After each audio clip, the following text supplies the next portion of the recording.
I All right, move that each board member certified that to the best of each board member's knowledge, only business matters lawfully exempted from the open meeting requirements of the Virginia Freedom of Information Act were heard, discussed, or considered during the closed meeting. Except for Katrina's dog. Second. Can I get some applause from doing that from memory? Pretty well done. All right, moved by Ms. Carlson, second by Mr. Alcaro, and I thank Mr. Oberg that we pledged that we didn't do anything in the closed session that wasn't authorized. So Mrs. Johnston, could you take the roll call vote, please? Ms. Carlson, Yes. Dr. Acuff? Yes. Ms. Lee, Yes. Mr. Oberg, Yes. Ms. Osborne, Yes. Mr. Alcaro, Yes. Mr. Page. Yes. All right, so the motion carries, right? All right, I call this December the 10th meeting of the Albemarle County School Board to order. We will now have our moment of silence.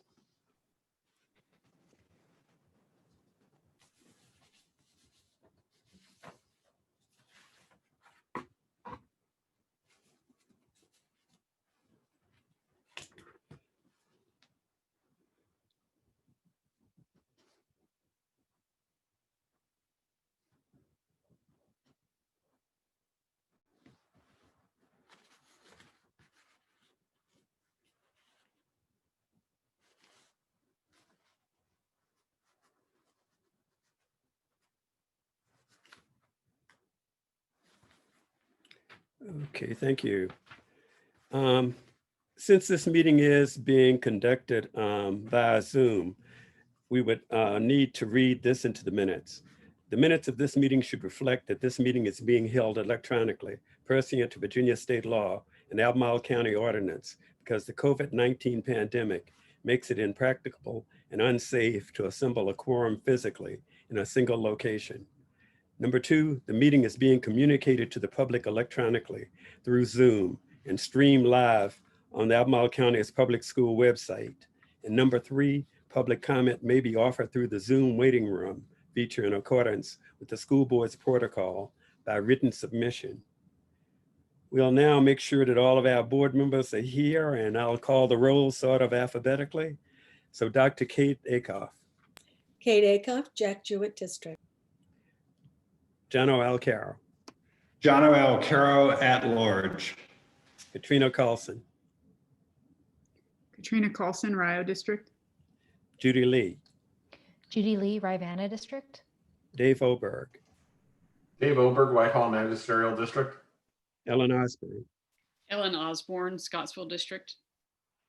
And our two student reps, Will Trout Will Trout, student representative. and Elijah Witt. Elijah Witt, alternate student representative. Okay, now I'm Graham Page, Samuel Miller District Representative. Next, we need a motion for the approval of the agenda. I move that we approve the agenda. Second. Moved by Mr. Oberg, second by Mrs. Dr. Acuff and Mr. Alcaro that we approve the agenda. Ms. Johnston. Dr. Acuff? Yeah. Ms. Lee, Yes. Mr. Oberg, Yes. Ms. Osborne, Yes. Mr. Alcaro, Yes. Ms. Carlson, Yes. Mr. Page. Yes. Motion passed. We now next need a motion for the approval of the consent agenda. I move that we approve the consent agenda. Is there a second? Second. We want to have discussion about point 3.4. Right. So, but are we asking to remove item 3.4 from the consent agenda? I think given the amount of discussion, I think people wanted to have, yes. Okay. All right, so item 3.4 is removed from the consent agenda, leaving everything else intact. We are ready for that motion, I guess. So Ms. Johnson, could you take the roll call? Ms. Lee, Yes. Mr. Oberg, Yes. Ms. Osborne, Yes. Mr. Alcarro, Yes. Ms. Carlson, Yes. Dr. Acuff, yes, Mr. Page, Yes. motion passed. All right, thank you. All right, so we are ready for a discussion then on item 3-4, the Stone Robinson Elevated Fitness Course PTO donation. I think, I'm sure Kate, other people can contribute, but since I pulled it, I think something that comes up to me is whenever we're installing new equipment, I guess I would want kind of a presentation about what's it going to look like and operational costs that might be associated with it. I know in the past, schools have received big donations that then end up costing us money later on and contribute to inequitable funding of our schools. It's a concern I have. Mr. Page. I would add my 2 cents. I mean, first of all, I heartily support the activities of our PTOs and PTAs and fundraising for our students. But I think it is important to me to take notice that the range of what PTOs can do can vary 10 to 20-fold because of the different levels of affluence in those communities. I'm not sure what we can do with it right now, but I do think that we should apply our equity lens, not only when we look at existing policies or newly drafted policies, but more broadly at anything that we as a board vote on. Okay. All right, any other comments on that pulled item? I guess I'd be curious what are the next steps? Because we don't have policies in place and we allow PTOs to raise money and we want to encourage parents to give to their schools. So I know we brought this up before. So I guess what are the next steps? I guess for me, what I'd like to see is a presentation about what is the upkeep on this playground going to look like? And then can we anticipate any future litigation that might arise? I mean, that we had that come up when we did the softball fields, or what was it? We gave more money to the men's. It was a Title IX. It was a Title IX question, Katrina. It was the facilities at WAS were just not as good for the softball as they were for the baseball. They just weren't.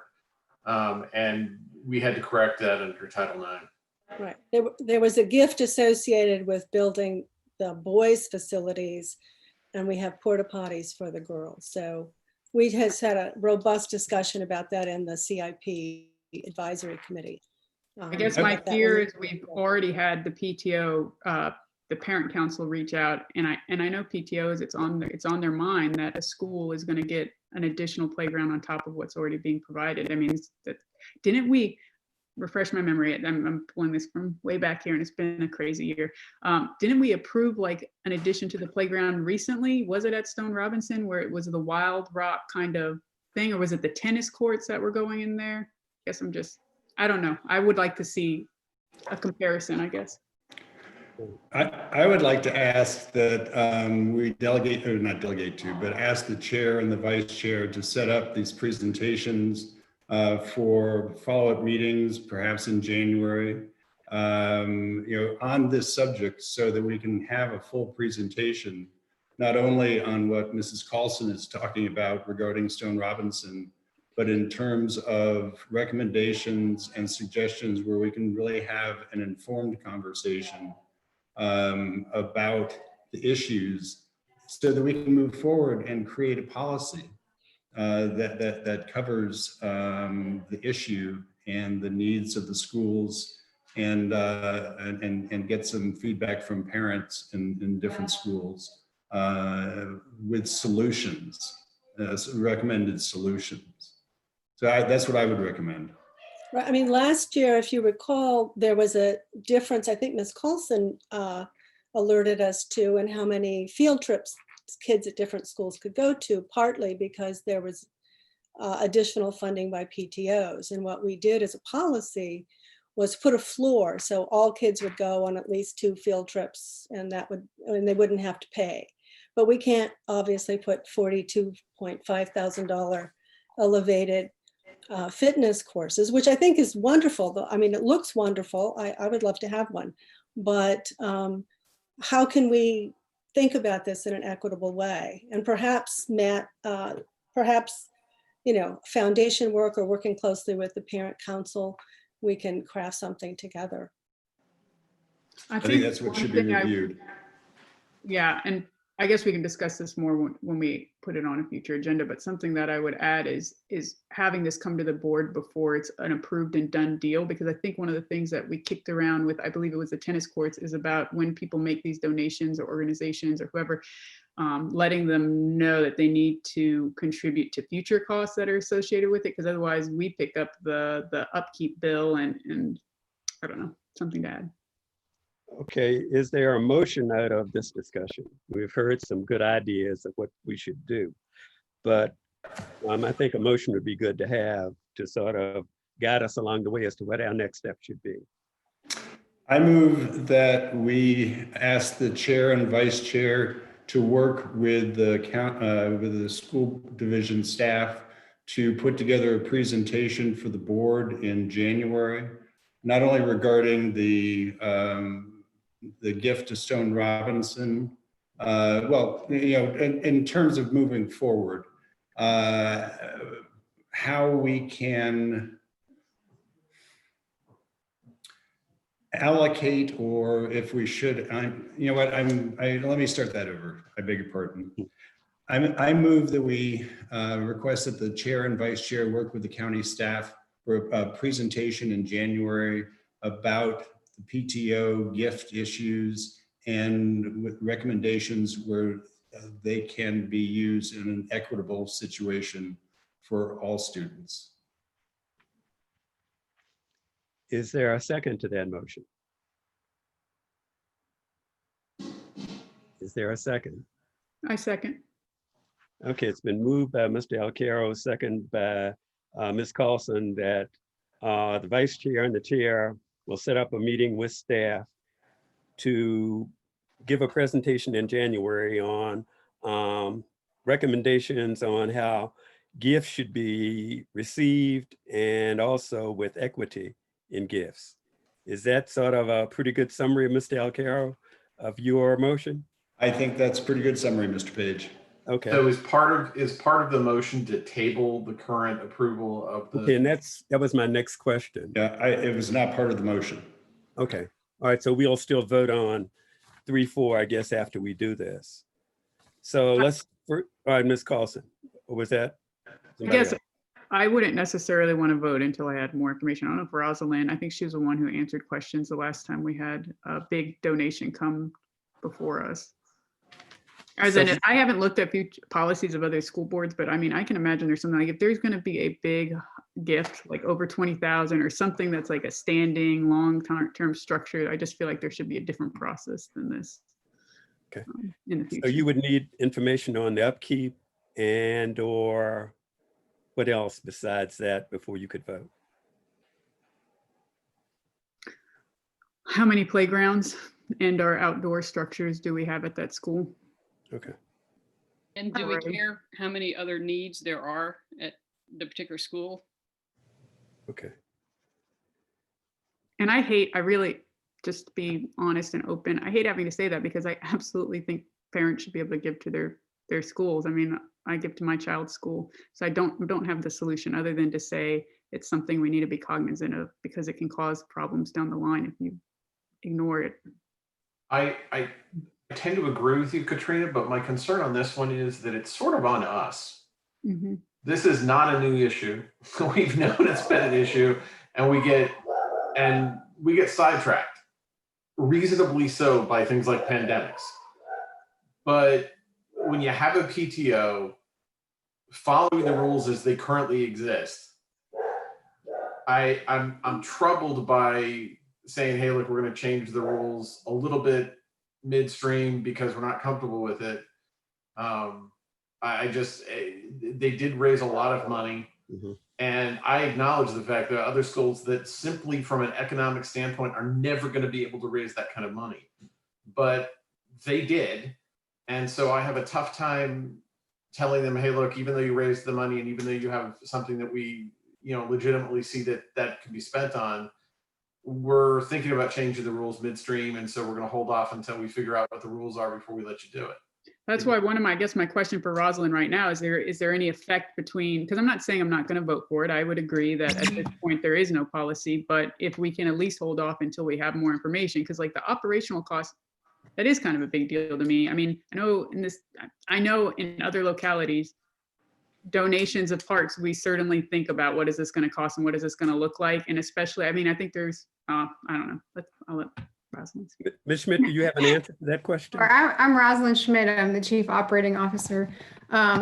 Just a couple comments on this specific donation. We don't anticipate major operational costs when the equipment is, is like the equipment we purchase for other playgrounds. It's going to be there for a while, and we simply just wouldn't replace it when it's at the end of its useful life. In terms of an inventory of exact pieces and number of equipment, I don't have those specifics, but generally speaking, our playgrounds at all schools are in good shape. We regularly invest in them with our CIP. We don't feel like this particular donation puts this school above and beyond others. It's a school that has growing enrollment, and actually, quite frankly, puts it more closely to a school of similar size like Agner-Hurt. So again, those are specifics to this particular proposal. We don't have concerns around operating costs or number of pieces of equipment. And one more, the timing of this, it's my understanding that the PTO, they've raised the money. They have not made the purchase. They obviously they want your approval before they make that purchase, but there is some timing. I think they either end of the calendar year discount or something that the prices would go up soon. Is my understanding. All right, thanks for those clarifying points, Ms. Schmidt. Just one other thing, Mr. Page. I mean, there is a policy. We do have a written policy about gifts. And, I agree with Mr. Oberg that, they followed the rules of the existing policy, and it says 3 items be deemed fitting and appropriate for school use, include installation costs unless waived by the superintendent, and not require excessive maintenance costs. So it doesn't sound like there would be. I mean, my concern would be going forward, how should we be using our equity lens? How should we be pushing that down for people to be considering that? And does this need to be revised? And I totally hear that, Kate, and I agree with you. And I think that that's what John's motion does. Okay. Yeah, too. Right. All right, so if there's no further discussion, we'll first vote on Mr. Alcaro's motion to have the presentation on how we can address some of these issues in the future. So Ms. Johnston, could you please call the roll call for us? Ms. Osborne, Yes. Ms. Carlson, Real quick, because it's been a while since we discussed the motion. Did we give a date? I don't necessarily want to give a date. I don't know if they're going to Instead, January, I was sort of thinking that was a problem too. Yeah, I don't know if they're going to be able to get together something by January, but can we just May say I, future may I meeting? amend the motion to not a specific month or date? Okay. That's okay. I think if your seconder is in favor of that, and the seconder was Me, yes, oh, I am. right. All right, so you were in favor also? Yes. And All I right, so vote moving ahead, I don't guess we would have to go back to those 2 previous votes to find out whether or not they still agree. So next person is Johnston. okay, so I'm going to start over on the roll call. Okay, all right, sounds Ms. good. Osborne, Yes. Ms. Carlson, yes. Ms. Lee, Yes. Dr. Acuff. Yes. Mr. Oberg, Yes. Mr. Alcaro, Yes. Mr. Page. Yes. Okay, thank you. So that passes. So now we are ready to address that pulled item, item 3. I move that we approve item 3.4 from the consent agenda. Okay, thank you very much, Mr. Oberg. You are Johnny on the spot. You're reading my mind, and even before I can get out the words, you are giving us the motion. So thank you Second. very much. Is there a second? Second. Okay, moved by Mr. Oberg, second by Mr. Alcaro, that we receive the gift from Stone Robinson. Ms. Johnston. Ms. Carlson, Can you come back to me? Ms. Osborne, Yes. Dr. Acuff, I guess I'm confused. We are agreeing to accept the gift? Yes, right. We are. Given the existing rules, I'll vote yes. Mr. Oberg, Yes. Ms. Lee, Yes. Ms. Alcarro, Yes. Ms. Carlson, Can you come back? No, I'm joking. Yes, I'm grateful that parents can raise that much money and invest in education. Mr. Page, Yes. All right, so the gift is accepted, and we do thank the Stone Robinson PTO for that donation. We will now move to public comment. Ms. Carlson. Okay, give me a second here. I'm going to go ahead and start with the public comment guidelines. The school board invites and actively seeks the public's input in the matters relevant to school board governance and provides for time during its business meetings to hear from Albemarle County residents and community members. As authorized by ordinance of the County of Albemarle, the school board will hold its meetings electronically during the COVID-19 pandemic. The school board is, nevertheless, committed to encouraging public comment despite its need to meet on a virtual basis. For this reason, there will be two ways for the public to provide comment. First, as always, written comments may be submitted to the school board clerk prior to the start of the meeting and will be handed out to all of the school board members for review. As long as the school board holds its meetings electronically, members of the public wishing to provide public comment during the school board meeting may also sign up online by 2 p.m. the day of the meeting. And that's at k12albemarle.org. Before electronic public comment commences, I'm going to announce the order in which the speakers will comment. I think we have 8 or 9 today, so I'll do 3 at a time. Each speaker will have 3 minutes to speak, and speakers will be notified when they reach the 2-minute mark and at the 3-minute mark. Speakers during the meeting or those submitting written comments should state their name and address our magisterial district. Further, speakers should limit comments to those matters that are relevant to school board governance or the operations of the school division. Although the school board will not respond to comments made during the public comment period, school board members may address comments at the end of the meeting agenda under other business. Give me a second to get my list up.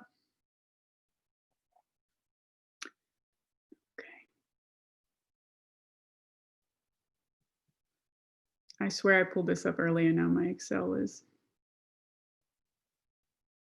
not opening it. 1 second.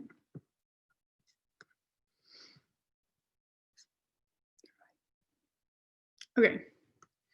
First up is going to be Luca Tesorieri, followed by Paul Tesorieri, followed by Christopher Shiflett.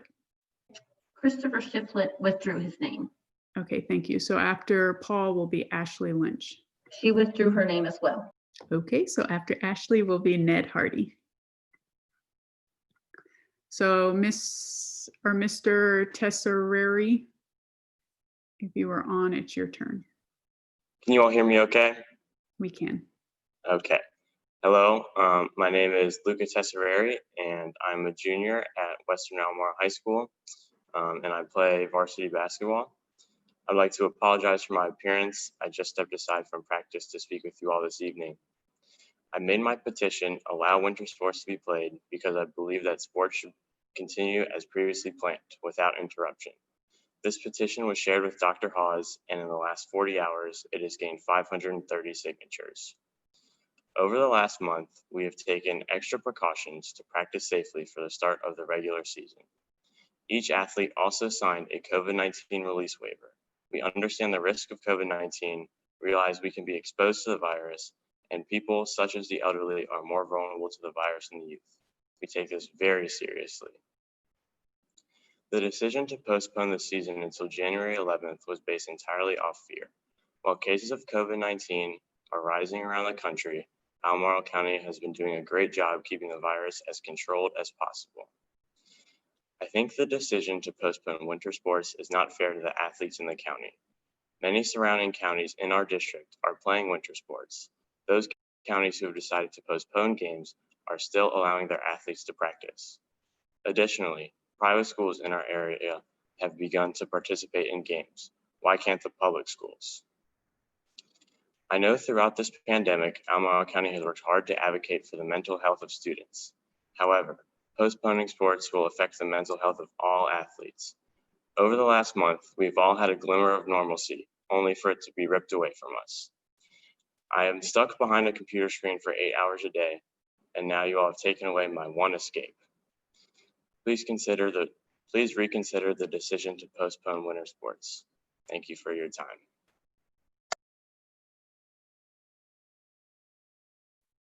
Thank you, Luca. And we usually stop to say we always appreciate when students come and give public comment. I know it's hard to do, so we appreciate that. Next up is Paul Tessereri. If you're on, Paul, it's your turn. Okay, great. That's gonna be a tough act to follow. So yes, I'm Paul Tessereri, and from the Whitehall District. I have two children at Western Albemarle High School, and they've attended Albemarle County Schools since kindergarten. I'm a physician that has served this community for over 20 years, and specifically, I'm an internist specializing in hospital medicine. There's no question that our nation is being hit hard right now with COVID. The country's test positivity rate is running between 10 and 12% over the last several weeks. In our area, we have seen an expected uptick in cases after the Thanksgiving holiday. As of today, our health district's 7-day case positivity rate is 4.9%, under half of the national average. Our area has really done extremely well throughout the pandemic. We have learned so much about COVID since March.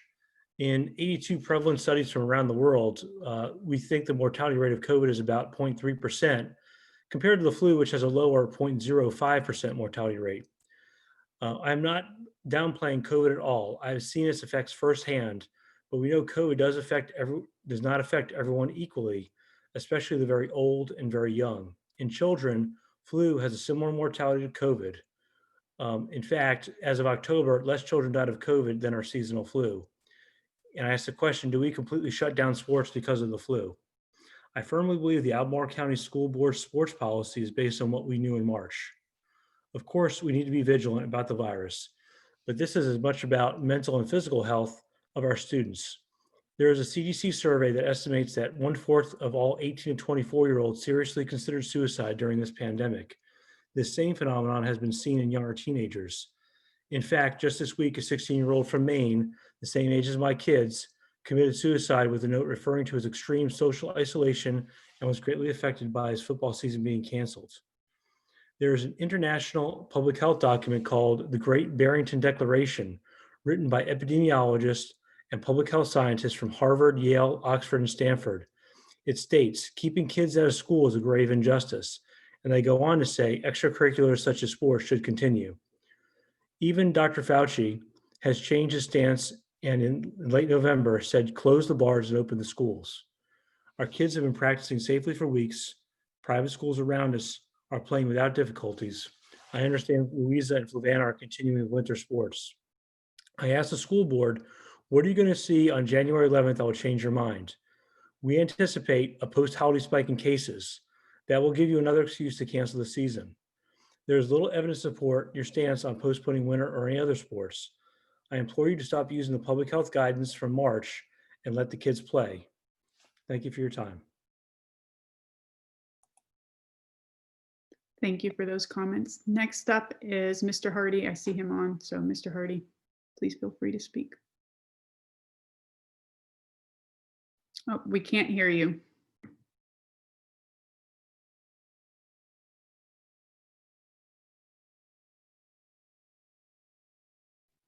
How about now?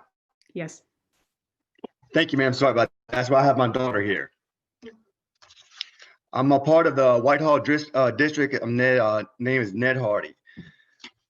Thank you for affording me this opportunity to address the board and to share my views on in-class instruction and sports and how recent policies during the pandemic are affecting my children as well as many other students in the county.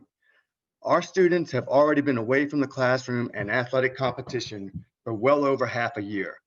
Virtual instruction and informal workout sessions are of some value, but fall well short of the excellent guidance our children received before the shutdown. Frankly, the quality of our schools was a big factor in our decision to make our home here. We have not been disappointed, but what our family is now experiencing is not the same. And for most young people, it's not close to the same. Anyone who has taken a basic course in human growth and development knows that there are specific physical, social, and intellectual benchmarks which must be met within a certain time frame, or they may be lost forever. In my view, athletics is not incidental to that pattern of growth. It's an essential component in that process. A number of private schools have maintained face-to-face academic instruction while enjoying robust fall sports programs with few, if any, problems. My own high school was one of them. And unlike Woodbury Forest and other boarding schools, Fort Union Military Academy had a substantial influx of day students this fall, who participated in sports as well as all facets of their program due to virtual learning being enforced. I feel that athletic and academic shutdowns across the country have been promoted more by hysteria and politics than by what science and experience clearly tell us. Even Dr. Fauci is now for reopening. The risk-reward ratio is well within an acceptable range. We can do this safely and responsibly. Our children need and deserve a full reopening of Albemarle County schools, sports included. I respectfully request that the board implement this as soon as possible. Thank you for your time.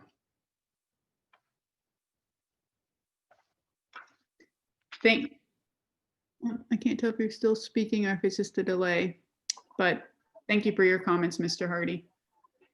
The next three speakers will be Danielle Joseph, Amy Gertner, and Debbie Stallings. Or Stallings. Hi. Okay. Should I go ahead? Yes. Okay. Thank you. Good evening, members of the board. My name is Danielle Joseph, and I reside in the Rio District. I'm currently a hybrid kindergarten teacher at Woodbrook Elementary. I was fortunate to be part of the division Stage 4 meetings on November 20th and 23rd, and based on the plan for Stage 4 as outlined at that time, I'm left with deep concerns over the feasibility and efficacy of this plan. As outlined on November 20th and 23rd, K-2 teachers would be paired with a teaching assistant, and higher grade levels would be paired with interventionists and specialist teachers who will serve as a co-teacher for those students numbering beyond the maximum allowed in the teacher's classroom space, which is 8 to 15 students for most classrooms. Currently, many schools, my own included, are understaffed and lack the space to even implement this plan as it currently stands. Even if staffing issues are resolved, I firmly believe the quality of student education will suffer in this scenario. I know at Woodbrook, our specialists, teaching assistants, and interventionists are irreplaceable in the roles that they serve, but to ask them to make the jump from their current roles and into long-term classroom teacher positions does a disservice not only to them and the students, but also to the teachers. I believe this option sets students and staff up for failure. My life experience informs my convictions in this matter. Before I was with ACPS, I experienced a situation similar to this Stage 4 scenario. My co-teacher abruptly left towards the beginning of the year, and a teaching assistant was asked to fulfill the position in a pinch. Despite having a lot of institutional support from the school, and during a non-pandemic year, the ensuing school year showed me how an arrangement like this negatively affects the quality of classroom instruction. It also added immensely to my teacher workload, as I needed to provide constant on-the-job training to my co-teacher in addition to teaching my class. I am now a mother of a 1-year-old son, and I'm already sacrificing quality time with my family every week to ensure that I provide the best education to my students under constantly changing circumstances. And I know many others are as well. While I understand flexibility during this time is paramount, I believe Stage 4, as presented in November, will unnecessarily compromise the quality of the education we can hope to provide with the remaining time left of this school year. I ask you to consider a plan that equitably balances the well-being of students and staff while continuing to prioritize the quality of education. Thank you for your time. Thank you for those comments, Ms. Joseph. Next speaker is Amy. Good evening, board members and Dr. Haas. Thank you for listening to public comments tonight. My name is Amy Gertner. I'm a resident of the Whitehall District. I'm a virtual second grade teacher. I am asking for training on how to talk to my students about COVID. Another one of my students' family members have COVID. On Monday, John tells us his dad has just come home and he wants to go see him. I say, sure, but I ask him to hurry. Our video about the Pueblo Indians is almost over. John returns and recognizes John is upset. He asks John, what's wrong? My grandma's in the hospital and she's dying of COVID. I don't want her to die. Silence. We will not be talking about the Pueblo Indians. I say, I'm so sorry, John. Did you just find out? He says, yes. What words do I say next? If we were in the classroom, I would offer John a hug. I would kneel down and wrap my arms tightly around him. He would put his head on my shoulder and I would rest my cheek on top of his head. Other students would join us. It would be a group hug. Students would chime in about their grandparents trying to connect and support John. The squeezing would get a little tighter and the hug would continue to speak for us. I would lose my balance and we would all laugh as we unlock our arms. We would see the release and worry in our smiles and hear it in our giggles. But physical touch is not possible during a pandemic. A student sighs loudly, breaking the moment of silence as we let John's words sink in. He wishes there was a sad reaction button on Zoom. He wants to let John know he is sad too. I agree. I suggest we use the heart reaction button to show John we care. Instantly, there are 8 hearts on the screen. This is our virtual class hug. The hearts do not last long enough. A student tells us he does not go to church, but he will pray for John and his grandma. John shares that he does not go to church either, but he will pray for his grandma too. The boys bow their heads for a moment. I do go to church, but I cannot say I will pray. Others offer a few words of encouragement. They have heard of others who have had COVID and have survived. Perhaps John's grandma will too. I leave my afternoon Zoom meeting open at the end of class. Students have really to talk, and John is one of them. I've worried all week about what I should be doing and saying to support John. He was the last student to log off yesterday, and he asked me to show him how to use some of the seesaw tools. When he was done exploring, he says, "Thank you for helping me, Mrs. Gertner." "You are welcome, John. I'm so glad you asked me to help you." Today after class, John tells me his grandmother is still in the hospital. He is uncertain if she will live. COVID is here. It does affect young children. COVID affects all educators. Students and teachers need to know how to talk with each other about COVID, and educators need rest. The workload and stress of teaching in a pandemic is exhausting. Educators cannot comfort and support students and each other without rest. I hope other educators will speak about the workload tonight, because right now my thoughts are with John. Thank you for this time tonight. Thank you for those comments, Ms. Gertner. Our last speaker is Debbie Stallings. Ms. Stallings, I am sorry if I'm mispronouncing that. I have a tendency to say Stallings and then I can't remember which one's right and which one's wrong. I know you've spoken to us before. Stallings. Thank you. Not a problem. I'm Debbie Stallings and I am a member of the Rio District. I'm also a second grade virtual teacher at Agner Hurt.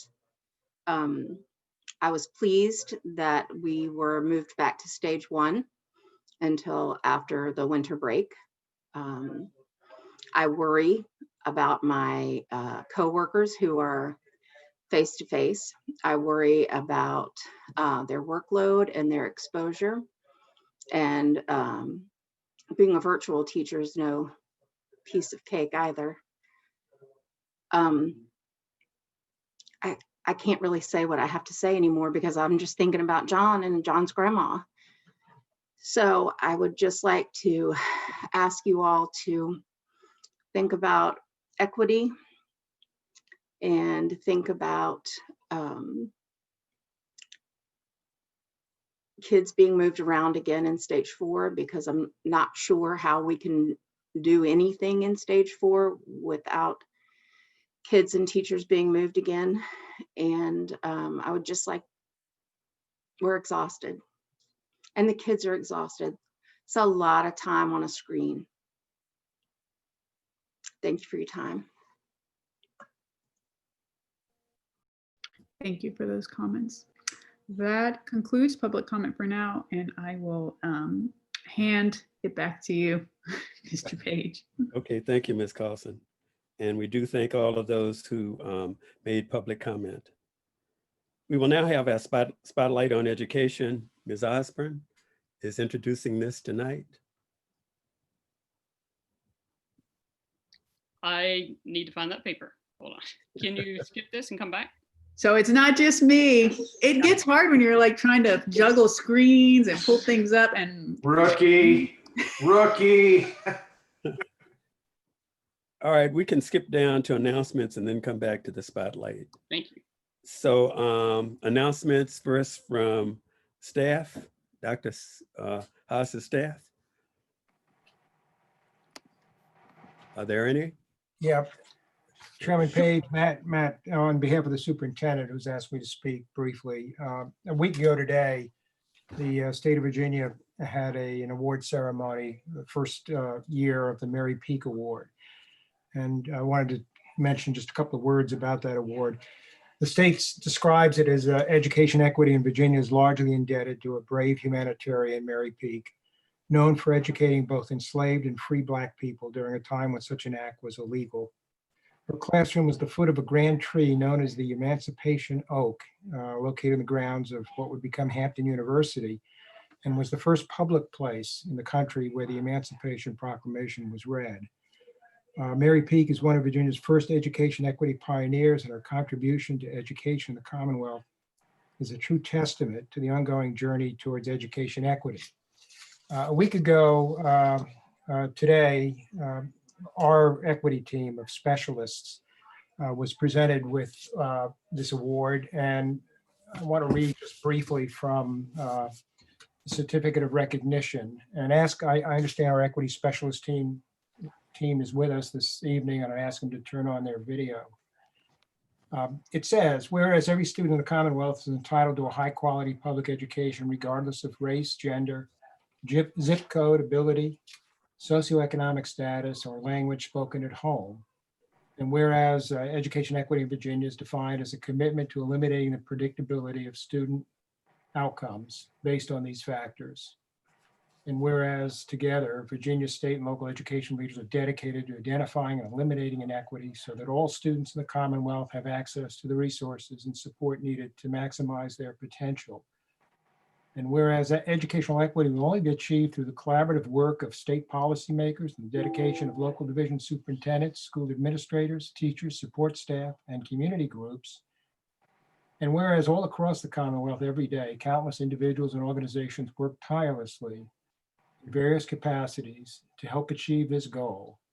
And whereas the Mary Peak Award for Excellence in Education Equity recognizes educators, policymakers, school leaders, and stakeholder organizations whose service and leadership is impacting equity outcomes for Virginia's students.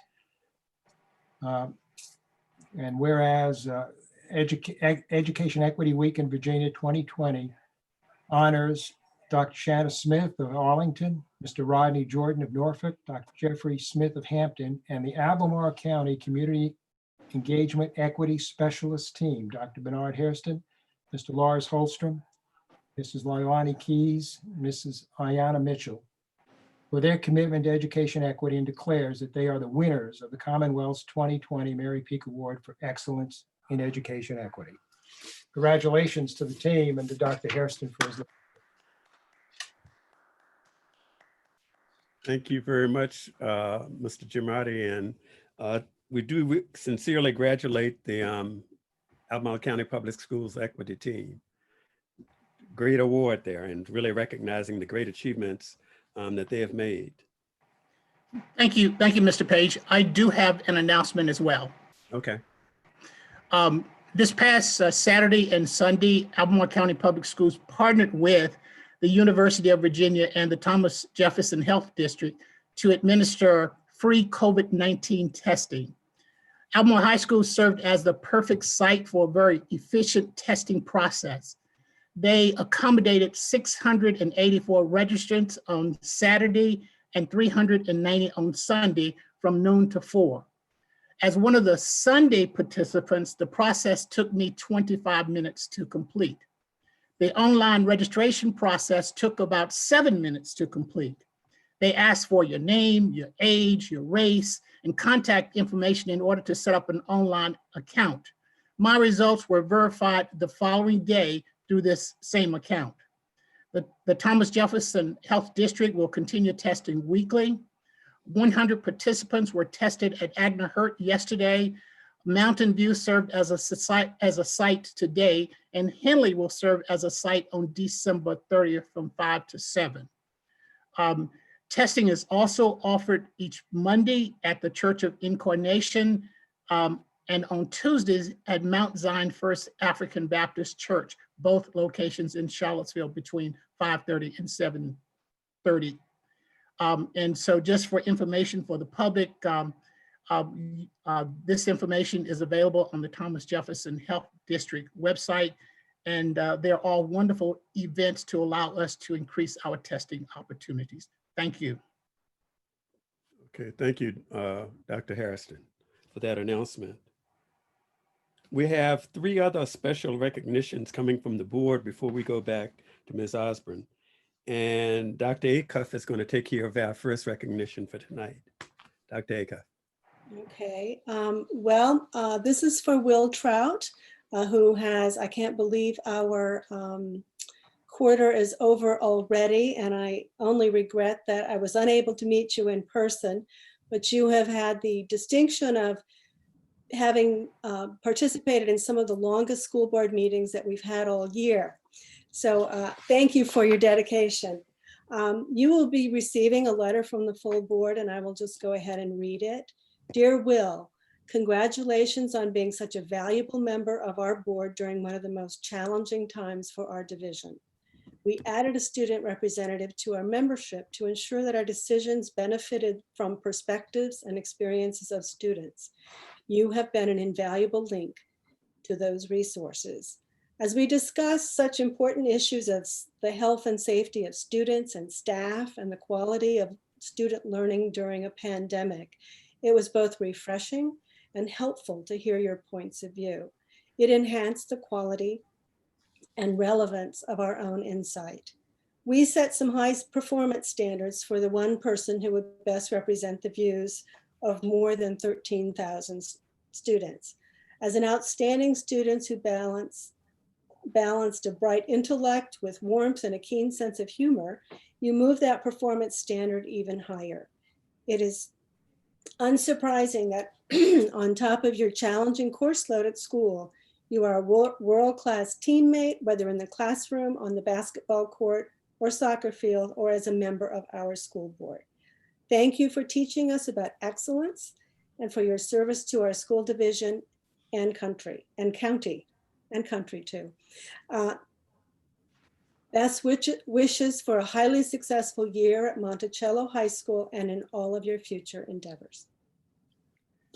Thank you. I mean, I did not know that letter was coming, but I really do appreciate it. It's been a lot of fun. It's certainly been highly educational, and really gave me tremendous perspective as to what goes on in the decisions that are made for me and for my peers. So it's been a great honor. It's been a lot of fun, and I've really enjoyed getting to meet board members and Dr. McLaughlin and really everyone that sort of that I've been able to talk with, and I just really appreciate the opportunity. It's been great.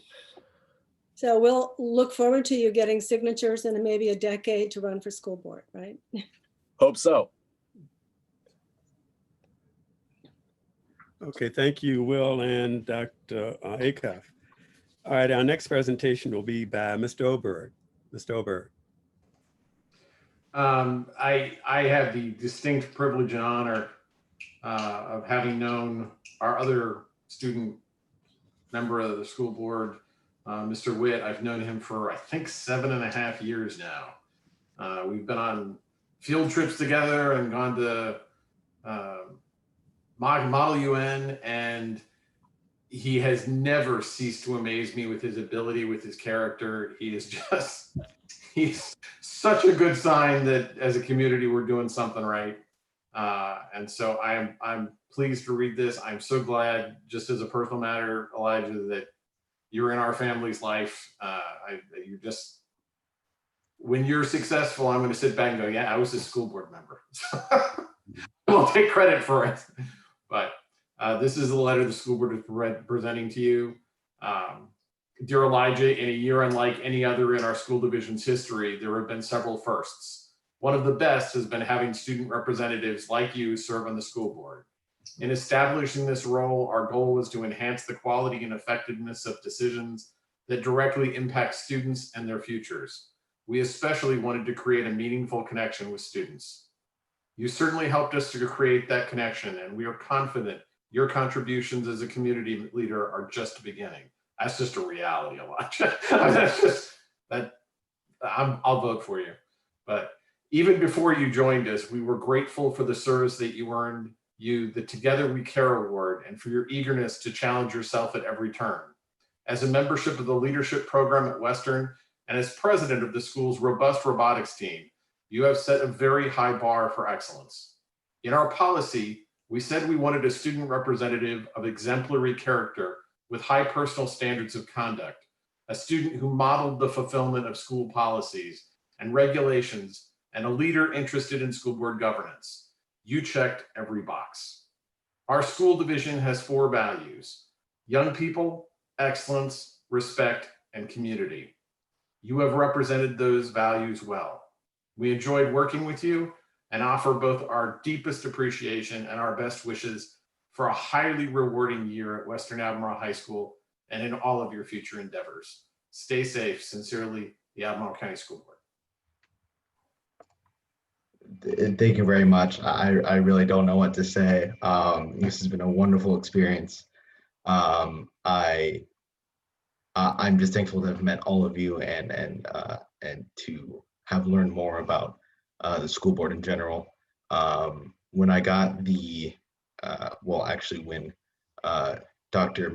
McLaughlin told me about it, I was really excited because back in 8th grade, Julian Waters, who was running for school board at the time, had a lengthy conversation about sort of how everything worked, and he sort of introduced me to a lot of the stuff. So I'm thankful to him and thankful to everyone here. And yeah. Okay, thank you very much, Elijah and Mr. Oberg. Thank you, Elijah, for your service. And now our third presentation is to our former school board chair, Mr. Alcaro.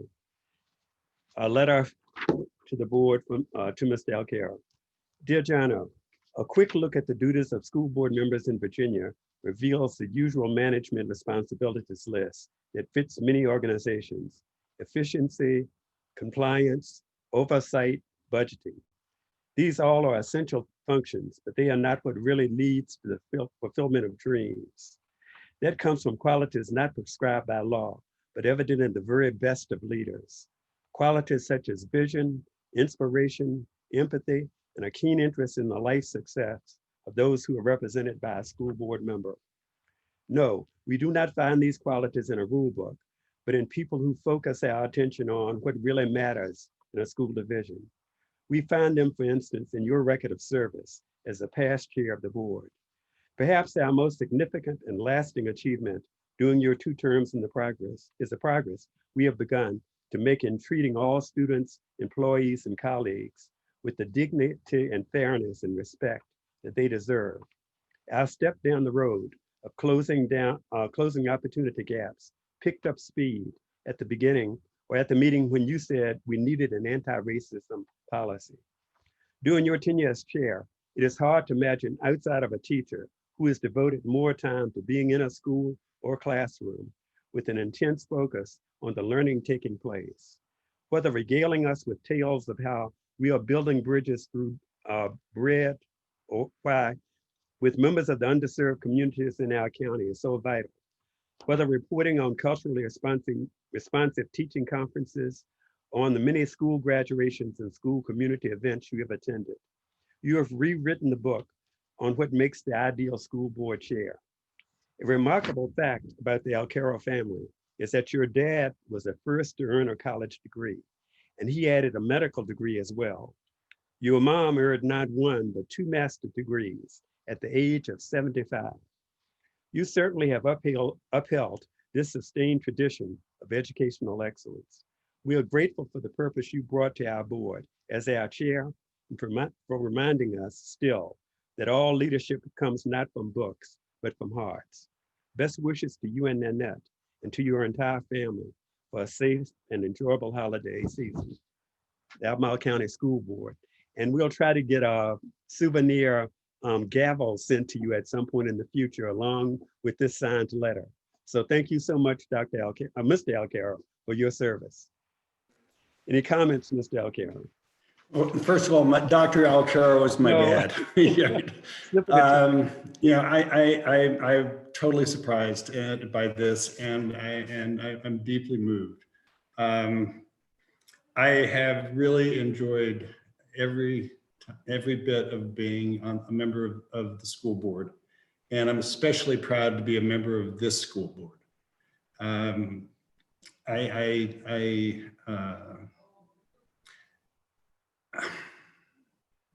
I'm so proud of what everybody here stands for, and the commonality we've had, and how we've gotten to know each other in the last course of the last year.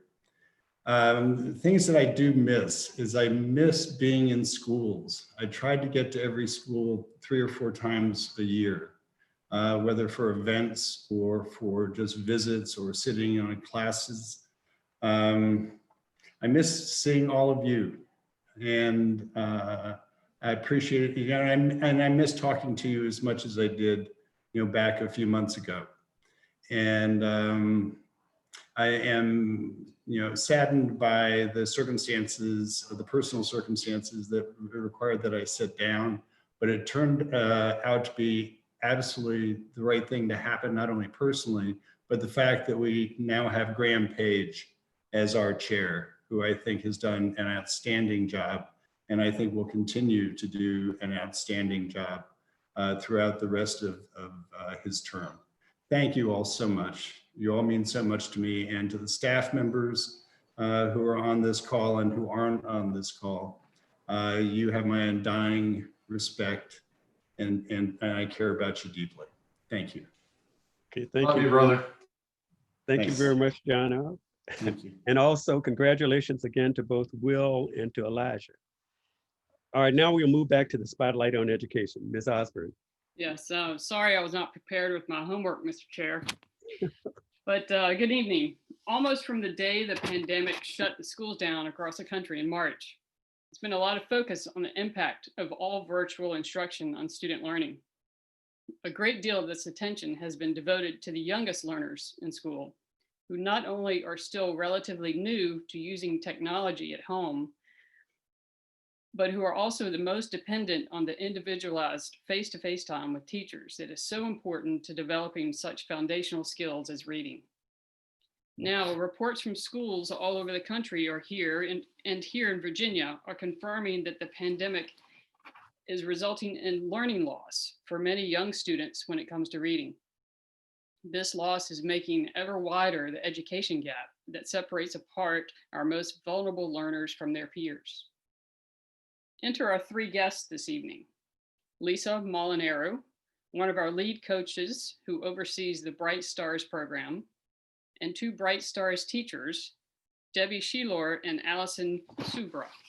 This remarkable team was successful in obtaining a $50,000 donation from the Charlottesville Area Community Foundation.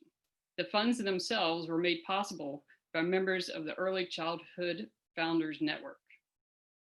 The grant funded the purchase of some $300 worth of learning materials for the homes of every Bright Stars student. Our educators were concerned about the gap that virtual learning can create when it comes to the access of learning materials in the home.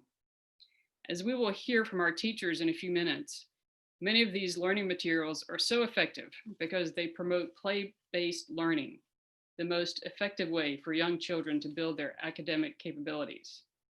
I'm going to ask Lisa to briefly tell us about why and how this wonderful community partnership came to be, and to ask Debbie and Allison to add a few thoughts on how they more effectively connect with families and enrich their curriculum using these new resources.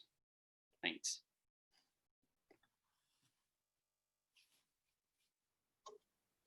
Thank you, Ellen, and thank you so much to the board for allowing us this opportunity to share a little bit about this grant with everybody.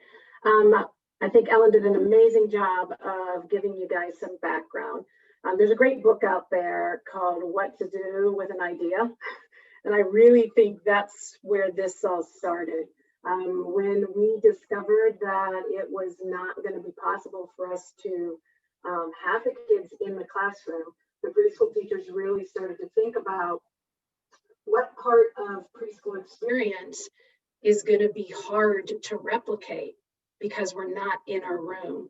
And if any of you have ever walked and visited a preschool room, probably the hardest part to replicate is play, because that's how young children learn. They need to be able to play. Play sparks our curiosity. It certainly develops our creativity. Our curiosity and our creativity pushes us to ask questions, and questions build vocabulary and language. And when we realized that our kids were not going to be coming into a room with other children, and they weren't going to necessarily have the access to the kitchen or to the puppet station or to the building blocks, all of the things that are their learning materials, it became increasingly clear to us that we had a barrier that we needed to fix. And so what we did with an idea was we thought about how.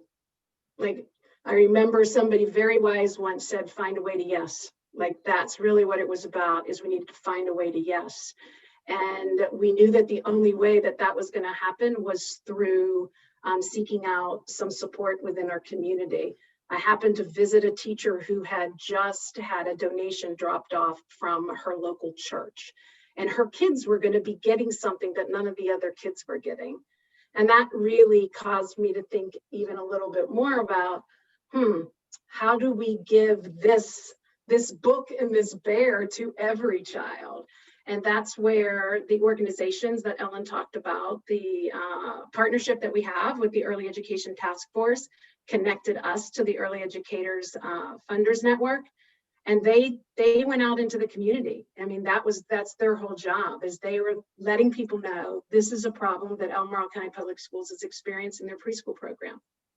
And very, very generous people in this community, like always, found a way to make it happen with $50,000. And Allison and Debbie are going to share a little bit about how that $50,000 looks and the incredible impact that it is having, not just on children's learning, but probably the piece that we never imagined was the increase in parent engagement in their child's learning. So without further ado, Allison is teaching in a hybrid classroom. She has 22 children in her pre-K classroom at Greer. And Debbie is actually a virtual teacher for 21 students, and she's teaching children both from the Greer Elementary School as well as virtual students from Woodbrook Elementary School. So Debbie and Allison, you want to tell them a little bit about what we've been doing? Sure. I'm Debbie. I've taught at Greer Elementary School for 37 years in various capacities, in the preschool program for the last 13. And I'm actually talking to you tonight from my virtual classroom because that's where my internet connection is the best in my home. So as Lisa said, we started with this little tiny idea of my church providing money for me to buy something that I thought would make an impact in our children's lives. And then it just blossomed into this huge process that is affecting all of the preschoolers in Albemarle County in our Bright Stars program. And the logistics of how it has worked is that we've received these tremendous shipments of toys and learning materials that came from a list that we put together that focused on allowing children to use their imaginations, allowing them to have toys that would help them be curious and become problem solvers, all the things that they would have gotten access to in our classrooms, where, or many of those things, we are able to provide to them in their homes. And it's just been an amazing experience. We are warehousing all of the materials for the Greer and part of the Woodbrook students at Greer in a big room that looks, sort of like a little department store.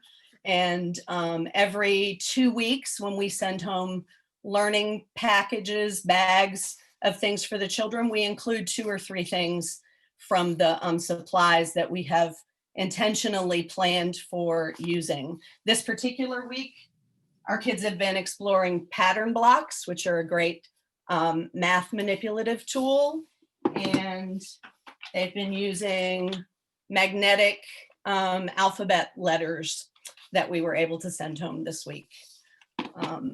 And also, as Lisa mentioned, one of the great byproducts of this is the increase in family engagement.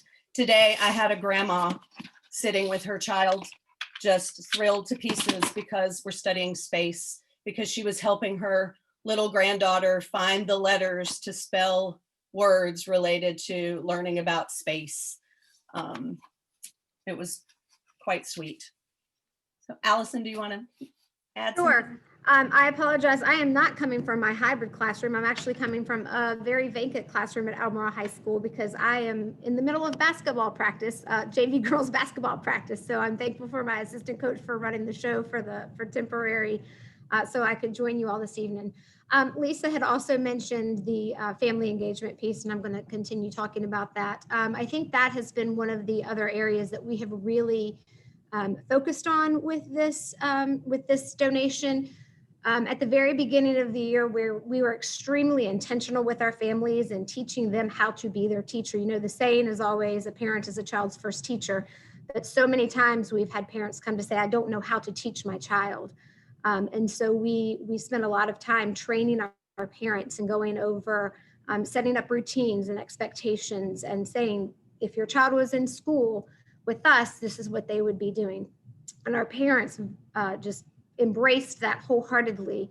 And as we were able to train our parents, they got to experience the joy that we get to experience on a daily basis when we have children in school. And parents have commented, oh, well, we had no idea that play was so important and that our children can learn through play. And with us being such a play-based curriculum, it's great to see that our families are understanding the importance behind it as well. And the other positive that it has had for our children is it's taking the technology a little bit away from them and making them work with their hands and really be hands-on learning. There are children that are younger than I am by many, many years who know how to work a device better than I do. And so being able to remove those and put these hands-on materials that this $50,000 was so generously donated to put those materials in hands of kids has just been a tremendous asset to our families, to our program, to our children who otherwise might not be able to have some of these, what they call toys, we call learning materials in their homes. You know, I think for them every day, it's just a new celebration every 2 weeks when they get something new to explore and to experience at home with themselves and with their families. Another thing that has been a really positive part of it is just the ability to sort of level the playing field for all children with being able to put these materials in the hands of every single Bright Star child in our program. We know that every child is having the same access to the same kinds of materials, which was our biggest fear when we started planning for teaching virtually. We're able to do that when the children come into our classrooms by making sure that all of the preschool classrooms are rich, play-centered environments, but we worried so that we couldn't make that happen in everybody's home with the decision to start the year teaching virtually. But this very generous donation has certainly made that possible, and we're very appreciative. I actually want to add, just as we get ready to close out, I had a wonderful opportunity to be at Mountain View Elementary School in a preschool classroom when a teacher had given every one of his 9 children the Picasso building blocks. And when we had talked about what they were going to use, he had some sorting activities that he was doing with them. And then he said, these are yours. You're going to get to take them home. And the expression on those children's face to have something that nice of a toy in their hands and that they were taking it home was absolutely priceless. So for me, I want to thank every preschool teacher out there right now, because doing virtual work is not easy with 4-year-olds, and keeping pure to what preschool is about, play, is something that's not easy in a pandemic. And so to the community as a whole, I just want to say thank you. I was completely overwhelmed. I mean, when they said put a list together, these guys put a list together. They gave me a long list, and we were thinking if we could get 3 or 4 items off that list for every kid, we would be doing good. And when we got the call that said we're going to fund everything, it totally changed how the teachers were thinking about what they were going to be doing with kids. So, any questions? Lisa, it's Kate Acuff. Hey, Kate. Hi. We saw a decrease in enrollment in elementary school. What does the enrollment look like in pre-K? So our normally 192 is what our normal numbers are. And as of today, we're at 172. So we're about 20 down. Okay, are there other questions? Thank you, Ms. Malnari. Thank you, guys. Mr. Chair, I just wanted to say that Sheila and Ms. Mr. Ober. the statement that children learn through play is absolutely true, and it's also true of adults. That's just, I mean, that's, anyone who knows me on this board knows that play is what I do. So I appreciate everything you do. I love that kids are still getting to play. Right. And Ms. Sheila, seeing you holding up all of those objects was really, really pretty cool. All 3 of those items that you held up were really sort of super, exciting. So thanks so much. You're welcome. And that's just a tiny fraction of what we have. And I should mention too that the money funded one of each item for each teacher so that we have them to use in our teaching and our modeling with our students. Okay. So thanyou for having us. Okay. Miss Sheila, do you play the guitar that's in the background there? I play the ukulele every day. You couldn't tell from the perspective. It looks much bigger, but then when you just grabbed it, I see that it's smaller. It's a uke. And I play it every day. And if I forget, they remind me, where's the ukulele? Okay. And also the gray object in the back too. The circular gray object. Oh, that's the moon. Oh, okay. And all the children made one, and we have a few songs that we sing with the moon and the sun and the stars. Wow. So our Zooms are very exciting. You're welcome to come and join anytime you'd like to see what this type of meeting looks like with 4-year-olds. Okay. Well, and it has been exciting. You were talking about the moon, Mr. Page, that most of my children actually brought that in. They made those at home. So one of the beautiful things with this partnership is Debbie and I are still able to co-plan together. So all of our children at Greer and the children that she's serving from Woodbrook at this time, they are still getting the same experiences in virtual and in hybrid. And so much of this is because of this donation. We are able to offer this to all of our children. So the children who made the sun and the moon stick, they brought those in to show me because they were so proud of what they had done. So while Miss Sheeler's class was doing it on Zoom, we were doing it live in person. Sounds good. Thanks so very, very much. When I first saw this story and they were talking about the city schools, I was really worried whether or not the county schools also had received it. So I'm so glad that we did receive this grant too. So thanks so much to all 3 of you. Great work. Thank you. Thank you. I also wanted to say thanks to Jono. Thanks, Lisa. Happy holidays. You as well. All right, thank you all again. Bye. All right, our next item is the COVID-19 update. Dr. McLaughlin and Mrs. Eileen Gomez.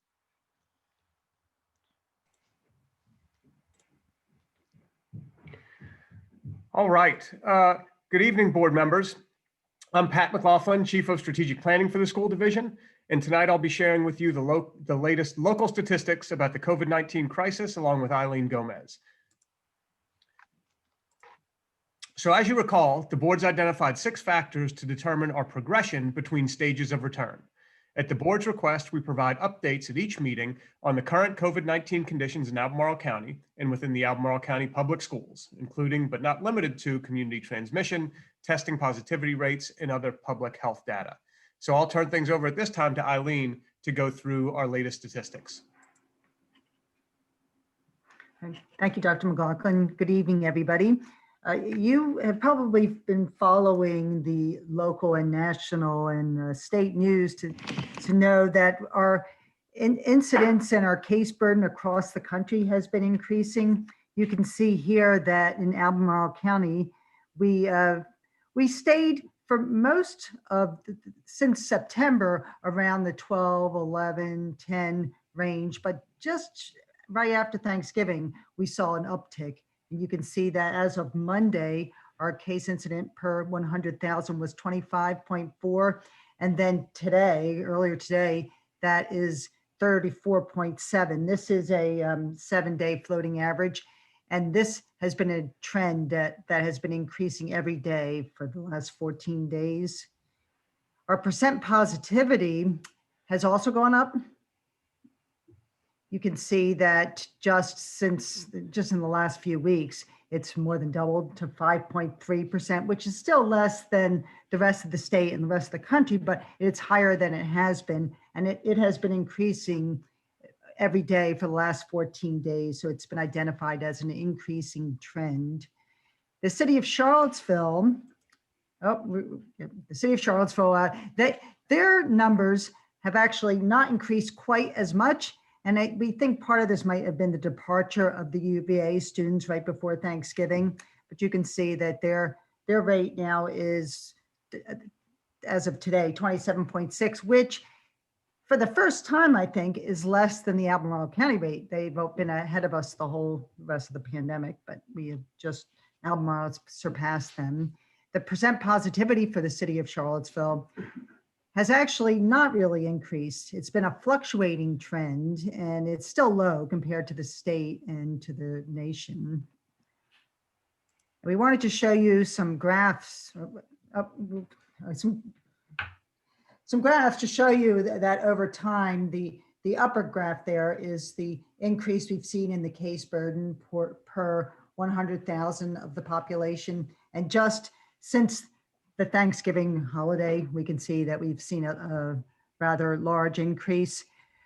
The percent positivity, the graph here does actually not match the percent positivity. So I just wanted to show you the top part. Then you might be aware that the CDC this is the city of Charlottesville, the CDC has been presenting the data in 2 different ways lately. One is the 7-day floating average, which we have updated you every school board meeting, but they also are now presenting it in a 14-day cumulative total, and then using that 14-day cumulative total to assign a risk category. And you can see that in Albemarle County, our 14-day total has been increasing to the point that we are now considered in the highest risk for transmission. The percent positivity is still in the lower risk, but as we discussed, it has been increasing. And then one of the school board members asked that we also review the absences that we're experiencing in our schools due to diagnosis of COVID-19 or quarantine related to those diagnoses. So as of this afternoon, we have 10 individuals, that's both students and staff. They're in isolation because they tested positive for COVID-19. And 40 individuals are on quarantine due to an exposure at school or at one of our school division sites. And now I will turn it over to Dr. McLaughlin to describe Thanks, Eileen. And this last slide is one we've shared with the board a couple of times too. It's just another representation of where we stand with the CDC metrics. When we started stage 3, as you recall, we were in this higher risk, and that has bumped up to the highest risk in terms of the case incidence rate. Our percent positivity has bumped up from the lowest risk to the lower risk there. But we still have, I want to always remind you that our mitigation strategies always serve to lower those levels of risk when we have things like consistent and correct use of masks and social distancing and the other factors that you see here implemented correctly and consistently. Those help us contain the spread. And so those are the latest numbers that we wanted to share with you, and we'd be happy to take questions or hear any comments about that. Are there any questions from the board on the COVID update? I just had a question about the quarantine data. I appreciate getting that quarantine data. I would love to, obviously this won't happen in the next meeting because we have, we're back on stage 1, but as we have students in school, I'm also interested in knowing, because of those quarantines, how many classes are closed.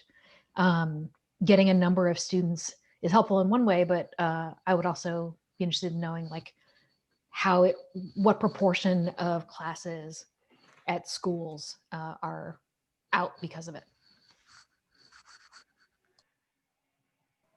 I had a question. Have we had any transmission in the schools? We do not have evidence of transmission at schools. So no, we didn't. We sometimes have 2 siblings from the school who both have tested positive, but we do not have evidence that there's been student-to-student transmission. I'll just add on for other board members that I do feel that we're doing a good job in taking mitigation strategies very seriously. My kids are attending in person, but they actually have missed almost half the days because the school's been very diligent about, well, I don't send them in. I didn't send them in once when they had like a sore throat, and then the school nurse will call if there's any, like my son said his stomach hurt and he came home, which is what it's the right thing to do. But it is difficult. I don't know if you're trying to get to that, Judy, but it's been interrupted quite a bit by following the mitigation strategies. But I'm glad we're doing it. Are there other questions or comments? I had a conversation with a constituent today who thinks the mitigation strategies at Greer, that's where her first grader goes, were great. But she was wondering whether there could be some of the trend data on our dashboard. I think she was caught a little flat-footed, I guess, in terms of us going to stage 1. And I know that she could go to the Thomas Jefferson or Blue Ridge Health Department site and see that, but have something that would suggest that it might be a trigger for a school decision about going to a different stage. Like if she had seen, uh-oh, we're in trouble, there's been 12 days of increasing trend, but that was her comment. And I don't know how feasible that is, but that was. It's certainly something we can look into. Okay, are there other comments or questions? Okay, if not, thank you, Dr. McLaughlin and Ms. Gomez. Dr. McLaughlin is also going to bring us to our next item, the Strategic 4 planning update. Yes, so good evening again, board members. Pat McLaughlin, Chief of Strategic Planning for the School Division, and we actually have several staff members with us tonight to provide you an update on our planning for stage 4 of our return to school plan. And I'd like to begin by reminding everyone that we're making no presumptions that the board will move to stage 4 in the 3rd marking period. However, we do have a decision point that's coming up in January, and since that creates a possibility that stage 4 could begin in February, it's important for us to share public details of our plan and begin gathering information from our community. The information that you hear tonight will describe the details of stage 4, whether we move to that stage in February or at any other point later in the school year. And as a reminder of the work we've done to date, our school year began on September 8th in stage 2 of our return to school plan. On October 8th, the board voted to move to stage 3, and that began on November 9th. And at your meeting on January 14th, Dr. Haas will present his recommendation for the 3rd marking period, and the board will make a decision on that recommendation on January 21st. We've already talked through a bit the factors that will be considered by Dr. Haas and then in turn by the board as that decision is made. And those include things such as guidance from the CDC, applicable executive orders and local ordinances, our current conditions and the status of our testing and tracking capabilities, the abilities of us to staff and resource our schools, and also feedback and input from stakeholders in the school community. In tonight's presentation, we'll be using a few terms that are similar enough to each other that we thought definitions would be helpful. So you'll hear us talk about virtual learning, which is when students receive all instruction online and outside of the school building. You'll hear about in-person access, which is where students are in school receiving online instruction with support from a learning coach. And then face-to-face instruction is where students are in school receiving instruction from their classroom teacher. And finally, hybrid learning is a combination of virtual and face-to-face instruction. So to recap, we began the year in stage 2, which included virtual learning for most and in-person access for a limited number of our students. We moved to stage 3 in the second marking period, which continued virtual learning for most, added a number of students to our in-person access program, and allowed all students in grades pre-K through 3 to opt into a hybrid instruction model in which they came to school 2 days per week for face-to-face instruction. In stage 4, Albemarle County will deliver instruction through a hybrid model, including a combination of face-to-face and virtual instruction to the majority of our students. Elementary students will receive up to 4 days of face-to-face instruction per week. Our ability to offer 4 days is, for all, however, is based on space availability. And for example, if space does not allow for all grades to return 4 days per week, we may need to shift some of our upper elementary grades to 2 days per week for face-to-face instruction. Middle and high school students will receive 1 or 2 days of face-to-face instruction per week, and ACPS will deliver instruction virtually on all the remaining days. As an alternative, families may elect for their child to participate in a fully virtual learning option, including 4 days a week of teacher-directed online instruction and 1 day a week of independent learning. And students may participate in athletics or in-person extracurricular activities upon approval. So optimally, students in K through 5 would attend school Monday through Thursday and learn at home on Fridays. And students in grades 6 through 12 would be split into 2 groups, with Group A attending school for face-to-face instruction on Mondays and Wednesdays, and Group B attending school on Tuesdays and Thursdays. And to provide more detailed information about our Stage 4 instructional program, I'd like to now turn things over to our Deputy Superintendent, Debbie Collins. Thank you, Dr. McLaughlin. Good evening. I'm Debbie Collins, Deputy Superintendent. As part of this presentation, we will be moving through the next several slides to assist you in understanding the instructional frames and considerations for Stage 4. We will pause for questions at the end of the instructional presentation. This has been a year of developing and considering instructional models and structures like never before. As we are working to prepare for Stage 4, we will need to re-examine and reframe our models and thinking yet again. We are doing this because we know that increasing in-person learning for as many students as possible is critical, and that we will need to create structures and frameworks that help us do that. As a reminder, in Stage 4, our youngest learners moved from 2 days of face-to-face learning to 4 days. Our upper elementary students and secondary students will be invited to return to the building for the first time since last March.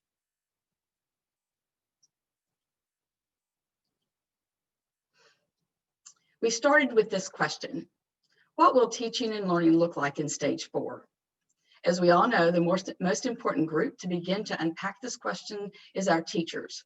So we invited teachers to a series of meetings to unpack key questions and offer insights to our next steps. As we progress to Stage 4, elementary shifts and discussions are different than those in the secondary schools. So we brought our secondary teachers in focusing on hybrid instruction and our elementary teachers focusing on teaching partnerships. Megan Maynard will outline the process that our content teams use, as well as secondary considerations and some examples of hybrid secondary schedules. Ms. Maynard. Thank you, Deputy Superintendent Collins. Good evening. I'm Megan Maynard, one of the lead coaches in the Department of Instruction. I currently support career and technical education in Albemarle County Schools. And prior to my current role, I served as a high school classroom teacher for 18 years, as well as a department chair. Tonight, I'll be sharing the process we used at the secondary level to begin to think through what teaching and learning could look like in Stage 4. And first, we sent an open invitation to all secondary teachers to join us in some work sessions to think this through. And the lead coaches worked in partnership with assistant principals from the secondary schools. As you can see, we had teachers representing all the content areas to look through stage 4 from their unique lens. Linked here, you'll also see a slide deck to get a sense for the scope of the meetings, and I'll also provide an overview in the next few slides. Each content team met for work sessions on 4 different occasions over a 10-day period. The teams appreciated the opportunity to explore models and research, brainstorm and share ideas, and found value in the purposeful time spent reflecting with their colleagues. The groups went through a storming, norming, and forming process as they worked through the following key questions. Over the course of the 4 meetings, teams explored potential instructional models, began to think through curriculum, pacing, and instructional delivery methods, and teams also began to identify potential professional learning and technology resources that could be considered to support hybrid learning. Next, the lead coach team and assistant principal partners collaborated to look at the overall trends in the teacher feedback we heard across the content areas. I'll highlight a couple of the opportunities and challenges that we noticed. Teachers recognized face-to-face learning as an opportunity for learners to engage in hands-on activities such as labs, for students to collaborate with their peers, and for more personalized instruction and feedback with individual and small group learning. In thinking through potential challenges, teachers really emphasized the need for time to develop plans for in-person learning and at-home learning. We also heard from teachers a focus on equity of learning. Teachers expressed wanting to ensure that students who were 100% virtual had equitable learning experiences during stage 4 as well. In addition to considerations, potential instructional models began to emerge from the samples that were developed by teachers on these teams. The next few slides show examples of these models and begin to frame the potential flow for a secondary class period. I won't go into the specific details of each, but do want to emphasize that these models can and should look different across the content areas. For example, what may work for a 6th grade CTE class may be different from a 12th grade Spanish class. These are really just a launching point, and there'll be continued conversations within schools and departments to think through the best approaches. This first sample, sorry, one slide back. This first sample shows a potential AB class. In this scenario, you can see Monday, group A is learning face-to-face, and group B is learning from home. The 100% virtual students in this example are aligning with the B group. On Tuesdays, the group would swap. And so you can see over the course of 2 days, the student groups would complete the learning path for the learning targets.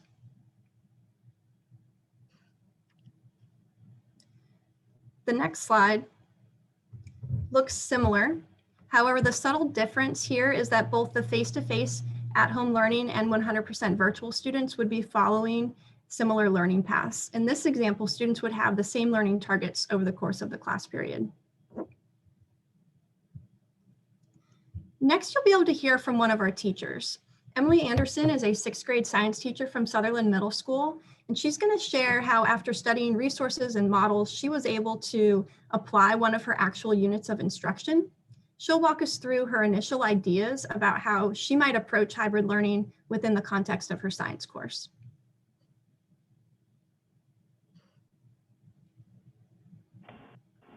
Hi, my name is Emily Anderson, and this is my sample lesson plan. The topic is science, 6th grade science, and we're learning about water properties. So this is the student notebook. At the beginning of each week, I'll give students a link to this, and they have to make a copy, add it to their own Google Drive, and bookmark it because we're going to continue to go back to this. This is where students will have their notes and where they'll write in their learning. The first slide is a calendar of each day's activities, and it also has links that'll take them to where they need to go. I have the students in groups and they're working with the same group for at least this week. The groups are going to be a combination of A day and B day students. They're going to work together during synchronous time at the beginning of class, and then they can split off. And the members of the group who are A day students will do their virtual, they'll stay online and do the virtual breakout room, and then the B day students will close Zoom and be together in person. So each day starts with synchronous time, maybe 15 to 20 minutes of synchronous time, maybe less. The first day, I have them do a quick write, And then they're going to have to write for a minute everything they know about water as a pre-assessment, and then they'll meet with their breakout rooms, and they'll open this Jamboard and share what they know. And if they have it in common with someone else, we write it in the middle, and then we'll come back and talk about it as a whole class. And then we'll split into our stations. So the people who are at home learning, what they're going to do is complete the notes using an Ed puzzle, and it's a recording of me teaching them and going through it virtually, and they'll fill out their notes. And then they're also going to do a lab, a virtual lab about phase changes, and this walks them through the lab. They'll do this with their partner in a breakout room. What the in-person people are going to do are water properties notes. We're going to learn about adhesion, cohesion, and density. They're going to do notes and demonstrations. So this is the link to the slide presentation that I'll have up on the board, and students will follow along, we'll do notes, and then between notes we'll do different demonstrations. So they'll take notes about adhesion, do the demo, take notes about cohesion, do the demo. And then on Tuesday we'll flip, but the synchronous work for Tuesday at the beginning of class, students are going to be back with their groups, and whoever on Monday was in person, they're going to explain to the other set of kids who were at home on Monday, they're going to explain the difference between cohesion and adhesion. This will be a review for the Monday people, and it'll be a nice way to introduce the lesson to the Tuesday people. Then they're going to watch these 2 videos of water and space with their teammates and find examples of cohesion and adhesion in this, and then we'll come back together and talk about it. And then again, they'll flip and do the opposite station. On Wednesday and Thursday, there's going to be a check for understanding, and the at-home activity is going to be a bioaccumulation case study. Again, they're doing this with their breakout room partners, same partner as yesterday. They're going to learn about biomagnification, DDT, the harmful effects DDT had, and then with their breakout room partner, and they do that by watching the video. And then they're going to use that knowledge to analyze a song. It's the song Big Yellow Taxi by Joni Mitchell. They're going to listen to it and analyze it. The people who are in person, they're going to be taking notes and doing demonstrations. They're going to take notes on water's effect on the planet, on climate, on rocks through weathering and mechanical and chemical weathering. And we're going to do a demonstration during class, which they're going to do with their group. And then on Friday, they have a water choice board, and this is totally asynchronous. They're going to choose 3 activities about how humans impact the water around us, and they choose 3 activities to do and complete it. Each of these takes them to a different Google form with the instructions. It's like a virtual worksheet, and it gives them all the instructions and links to click. All right, if you have any questions, this is my email address. All right, have a good day.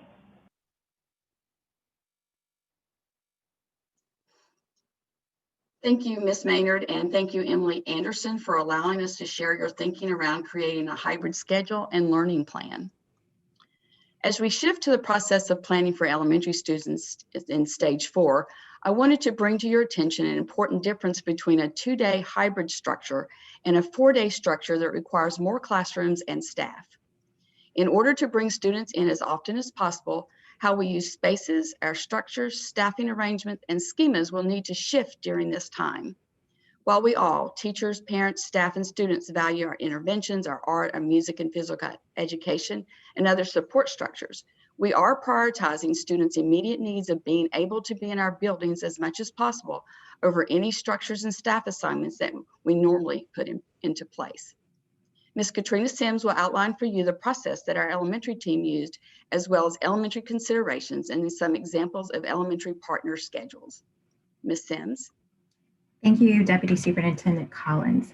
Good evening, board members. My name is Katrina Sims, and I'm a former elementary teacher, instructional coach, and Title I specialist. Like Ms. Maynard, I'm also a lead coach. Tonight, I will share the process that elementary educators participated in as we spent time thinking through what stage 4 could look like. The elementary educators who volunteered participated in 2 meetings. Over the course of those 2 meetings, we were able to meet with 41 educators. We had K-5 representation with fine arts, physical ed, intervention, and a teaching assistant who participated. Our slide deck that we use is also linked here. At the beginning of our meeting, we shared the questions that are displayed on the screen for teachers to consider as we discuss possibilities for what teacher partnerships could look like. Our first meeting was spent discussing the instructional priorities that teachers had. One slide, thank you. During the second meeting, we discussed what teacher partnerships could look like. We define teacher partnerships as two educators working purposely, regularly, and cooperatively with a group of students. Teachers are co-planning the curriculum, assessment, and instruction. When teacher partnerships are created, we should capitalize on each other's teaching strengths and background experiences. The reason we need teacher partnerships is twofold. We want to be able to keep students and staff safe in the classroom using our mitigation strategies, and to keep class sizes small without additional staffing. From the teacher input, we synthesized what we learned and listed the opportunities and challenges. Much like the secondary, examples of opportunities we found were for teacher partnerships would be increased opportunities for individual student attention and monitoring of learning. And a challenge that we noticed was while needing a strong need for ongoing time for planning and ensuring equity of instruction for students who remain 100% virtual. For the next 3 slides, I'd like to show you a few examples of how teacher partnerships could look in our schools. These examples were developed to help teacher partners think about how they could organize their instructional day. It's important to note that these schedules were designed with 2 educators responsible for about 20 students. The first example shows 2 teachers whose schedules mirror each other. This could be a partnership between a gen ed teacher and an intervention teacher.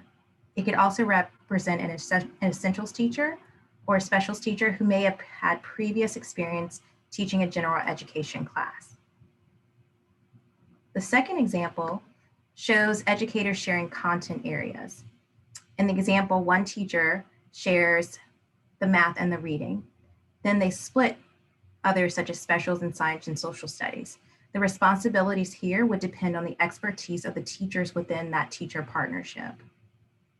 Our last example shows teachers moving back and forth between rooms throughout the day, with one taking the lead on all reading and one taking the lead on all math instruction.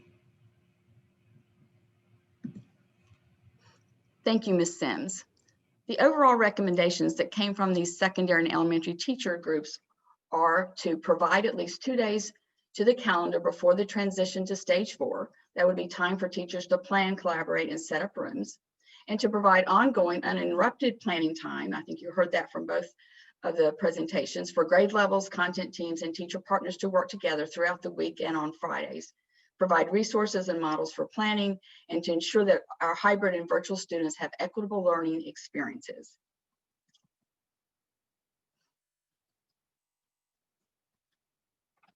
As a result of this work, the Department of Instruction compiled a stage 4 planning guide that allows our teachers access to the process we shared and thinking of the teachers who came together.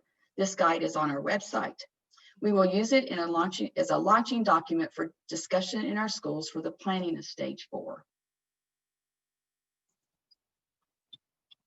The next steps for the Office of Instruction are to share and distribute both the process and the planning guide. The planning guide will drive the development of planning processes, resources, professional development, and technology support. With this upfront additional time, we are ready to launch this work in our schools immediately. I'd like to thank the teachers, the lead coaches, the directors, and assistant principals that participated in this work. And I'd especially like to thank Ms. Maynard and Ms. Sims for presenting this planning work this evening. In closing, we believe that having students in school as often as possible is in the best interest of our students, academically, socially, and emotionally. Students in school allows our educators to provide more direct and just-in-time feedback, more guided practice, more peer interactions, and more emotional support. Thank you. We can pause now for questions.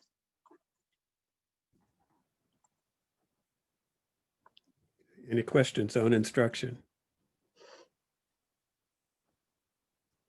I have one question with what Ms. Maynard was talking about regarding the blocks, the 85-minute blocks. And I know I should know this, but how many blocks of 85 minutes are there in a day for these students? Currently, there's four blocks throughout the day. Thank you. I had a question about the specials and interventionists. I know we said that we're not prioritizing them, but does this mean that kids will not have specials and interventionists? Great question. Kids, we will anticipate having specials similarly to what we did in the spring with choice boards and asynchronous specials. And the interventionist would be assigned to classrooms. We expect that our interventionists would be assigned to our primary classrooms, our kindergarten and first grade students. Most of our interventionists are reading specialists, and we feel like that's a way to make the class sizes smaller and be able to support all students with a smaller class size. Okay, another question I had is that it says that in-person access for upper elementary is going to be determined by space. Correct. And is that something that we currently know the We do not. capacity for? Okay. We know the capacity. We don't know how many students are going to opt to be in person. One of the things, Ms. Lee, if I can speak to that, we'll be sending out, one of the things you'll hear toward the end of this presentation is that we're going to send out our intent forms beginning tomorrow. And by the time Dr. Haas comes to make a recommendation on the 14th, we should know those numbers and should be able to say with that recommendation, how many days per grade level we would be able to offer. We believe with it just at glance that we can do 4 days definitely with pre-K through 2.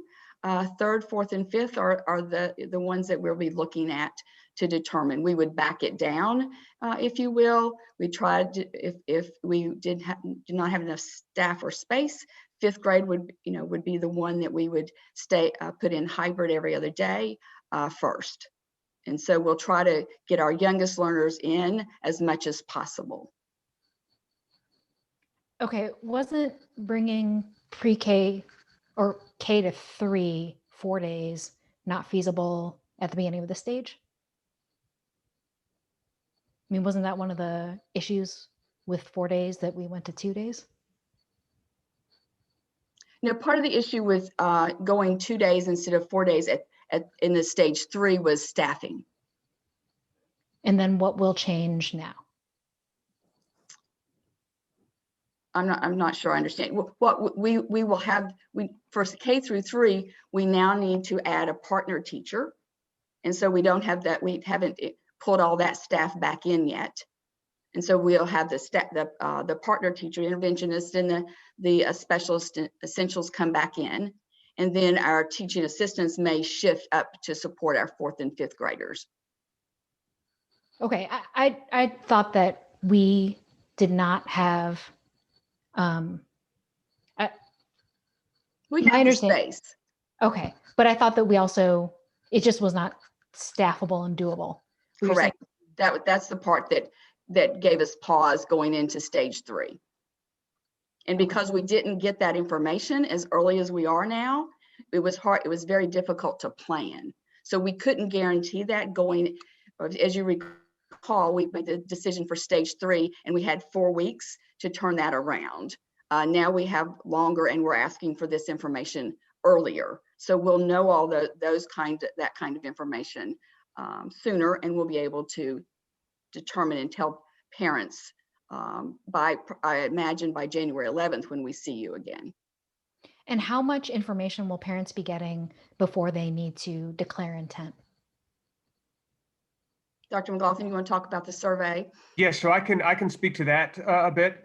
We've got a couple of things. One, Ms. Collins referenced the Stage 4 Instructional Planning Guide is up and on our website, and it will a link to that will be embedded within their intent form that they'll get. Also, within the introduction to the intent form, we put in some of the key pieces of information that folks seemed to want last time, particularly around number of days that are going to be available to students. And then we also had a parent meeting last week in which we developed they gave us kind of their frequently asked questions that they had about stage 4. And we have completed that document and posted that on the website. And that's also has a direct link in the intent form. So we've tried to prioritize the things that we know parents want to know the most and the quickest, and have them right there, and also give them links to dig a little bit deeper if they'd like. Okay, and I recognize that I might be asking questions out of turn because I know that we're getting an HR slide, and obviously we're going to talk about that survey more. So I'll hold questions until the end. There's some. I have a question, and it's a matter of just logistics. If there are, I understand that the split between the A and the Bs with secondary schools are going to be based upon sizing, like A through L and M through Z. Have we made sure that there aren't going to be classes that are just, I mean, there could be a freak circumstance where it's not divided the way you think it would be. What do we do in that circumstance if it's a class that's not offered multiple times? Like say it's AP economics or AP astrology or something like that. By having this information early, we can move those classes to those students to bigger classroom. So that's part of the advantage of knowing your numbers before you set some schedules. Okay, that makes sense. Thank you. All right, and I also have a question too. During public comment, we heard one of our teachers that had concerns about the staffing issues. And so during the planning time that you talked about, and also the sharing the planning guide, plus maybe the information about the interventionist, will we be sure that all of those concerns that that teacher mentioned will probably be addressed before we enter stage 4? Yes, part of the next steps is principals taking this information and begin to work it tomorrow with teachers in their staff meetings. And because we've worked through this stage 4 earlier than we did stage 3, we anticipate more planning time for teachers. In addition, I think you saw the recommendation that we will be recommending some days between whenever we go from stage 3 to stage 4 and during the week. So we anticipate providing more planning time for teachers. And this would help address the partnerships in elementary school. Okay, all right, thanks. And the other thing I would say is, part of what we know about co-teaching and working together as teacher partners is it is about the relationship that the adults have. And so we want to make sure we establish that a strong relationship and build on each teacher's strengths. Okay, thank you. Other questions on instruction? Okay, if not, moving to the next phase. So yeah, so we've got a few more slides to share with you. And next I'd like to introduce Rajan Smith, our Chief Operating Officer, to talk us through a little bit about the operational side of stage 4. Thank you, Dr. McLaughlin. So I first want to speak to the buildings, and this gets to a little bit what we were just talking about. So in terms of buildings, students will be seated 6 feet apart, which limits the number of students that can be placed in a room. So what that means at secondary schools is, as we likely know, that buildings just do not have the physical space to accommodate 100% of the students in the building at one time, which is why an AB schedule is proposed. So only 50% of the population would be in the building each day. Marked traffic directions and staggered releases and other logistical details will help maintain social distancing during class changes. At elementary schools, when a class attends 4 days per week, one class will need to occupy 2 classrooms. So in other words, a typical class of 20 students will be split into 2 groups of 10. This goes to this teaching partner concept. So what that means is highly dependent on the number of students who elect to return. So again, that key data point is what our family's response to those intent forms are. And then how many days per week each grade attends, the following may occur. So first, knowing that we're taking up a lot of space, we may need to use non-traditional classroom spaces, such as the media center or the cafeteria. And then second, we may need to use secondary school facilities to accommodate a portion of our elementary student population, specifically our upper grades, 4th or 5th. And the big bold is that will depend on the secondary facilities, if the secondary facilities have that space, and which will be one of the determining factors if certain grades can go only 2 days per week. So if we get all the intent forms back and we get high response rates by everyone, We may have to ratchet down and put 5th grade to 2 days per week, as we just discussed. In terms of transportation, our capacity of our buses will also be dramatically reduced. We encourage families to drive their students if they're able to do so. Our current stage 3 hybrid families are doing this, and so we greatly appreciate this and hope this trend continues. But again, depending on the number of students who elect to return in person and then who need transportation, multiple bell tiers may be required at certain elementary schools. And that will look differently depending on the size of the school boundary. So smaller boundaries will have a 1 hour difference. So that's the example on the left, where you have one group coming in at 7:30.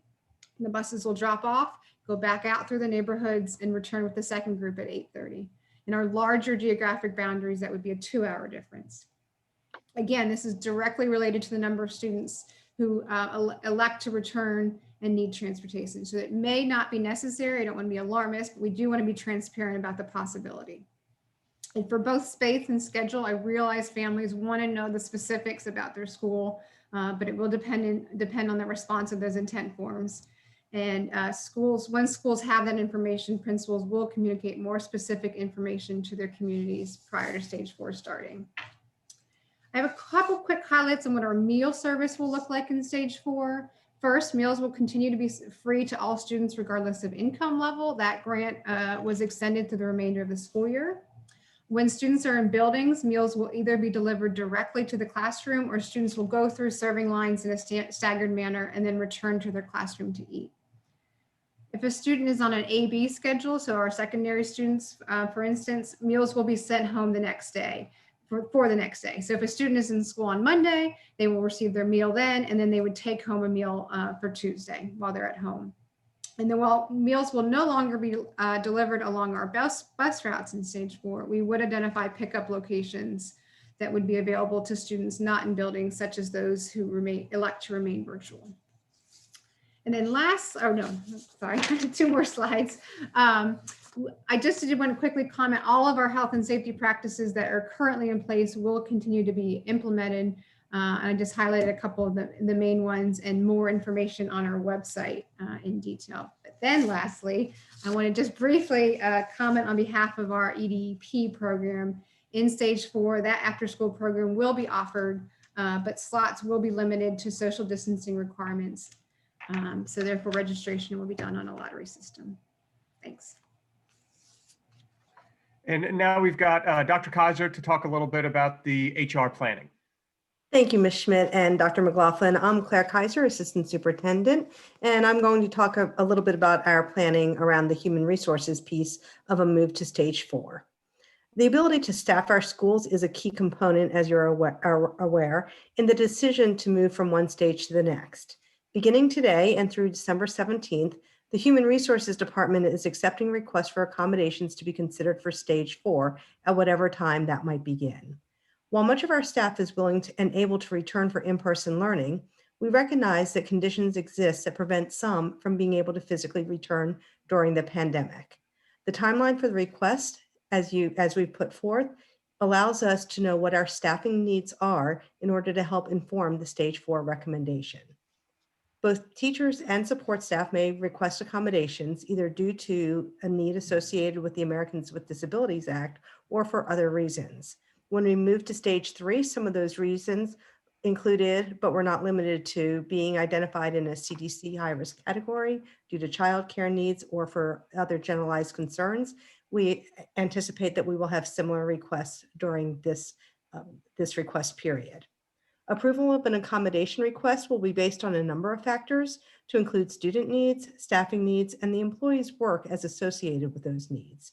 As more students come into school in person during stage 4 of our return to school plan, we have less opportunity for staff to continue to work in a virtual manner.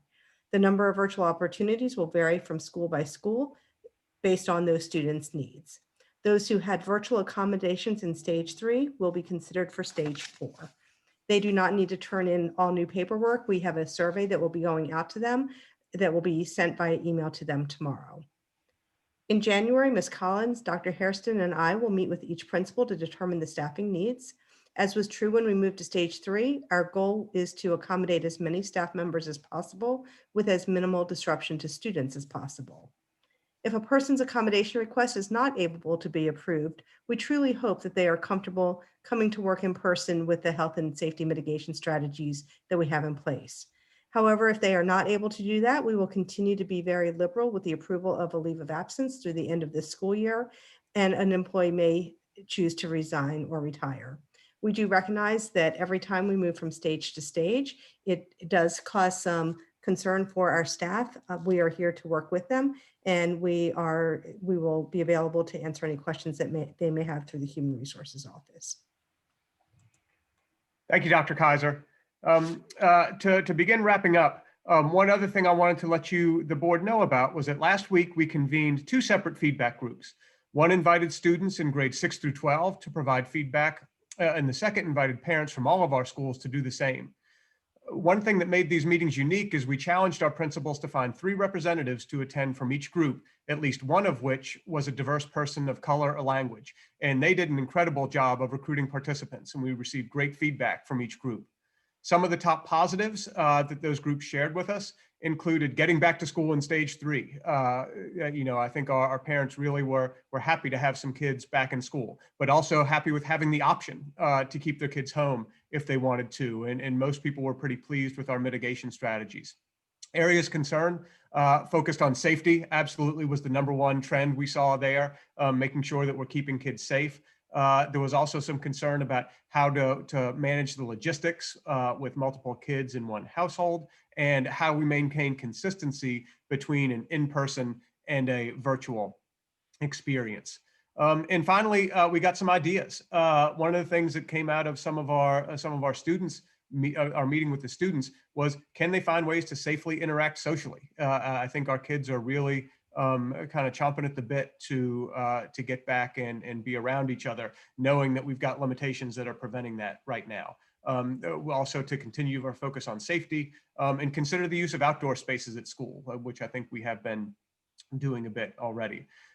We asked them what questions they would like to have answered as they made their decision about stage 4. And that was the basis for the stage 4 frequently asked questions document, which is linked in your presentation, is now on our Return to School website as well.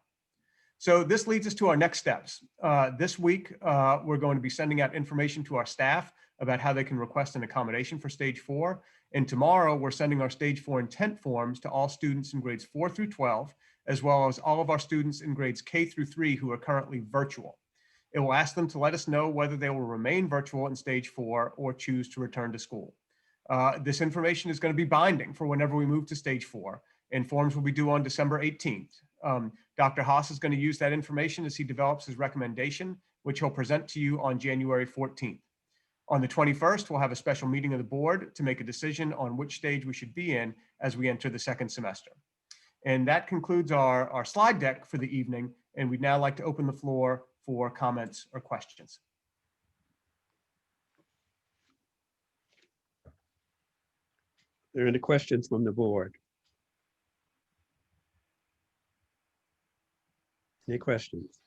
I do, but I don't always want to take anyone's opportunity to go first. So, but I don't. Okay, all right. So I do have concerns about the specials and especially the intervention. That I feel an equity concern about that. If students who need that intervention work, and we hear so much about pandemic loss of learning, it seems like that would be something that we would want to continue to prioritize for those students. So I do have a concern about that. I also have a concern, and I understand why this timeline is important, but being in the middle of this enormous surge will make it really hard for me as a parent to make a decision about what my child may do in February or later. So I understand that it's a chicken egg issue because we need to have that information to plan, but I don't know if there are ways to maybe categorize how strongly you feel about your decision or what other factors may affect your decision. But I just don't think that being a parent, having to plan for, I don't know what it's going to look like in February. I mean, this surge has been worse than even I thought it was going to be. So I just, those are some concerns that I have. Any other comments or questions? Thank you, Ms. Lee, for your comments and your concerns there. Any other comments from the board? All right, we certainly thank the staff for all of the time that you've put into all of this tremendous work.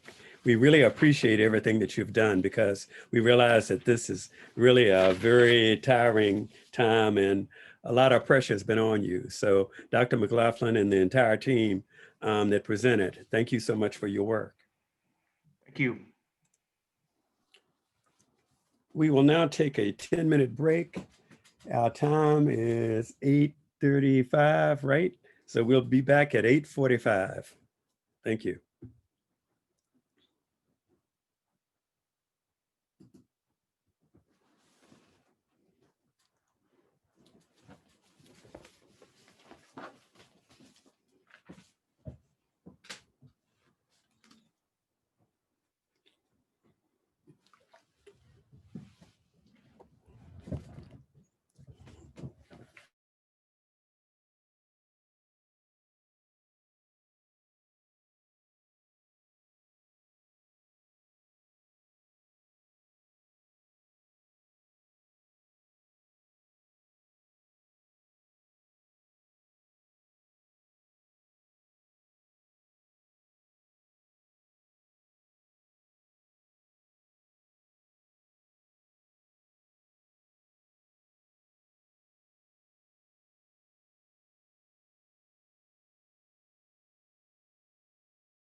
How are you, my friend?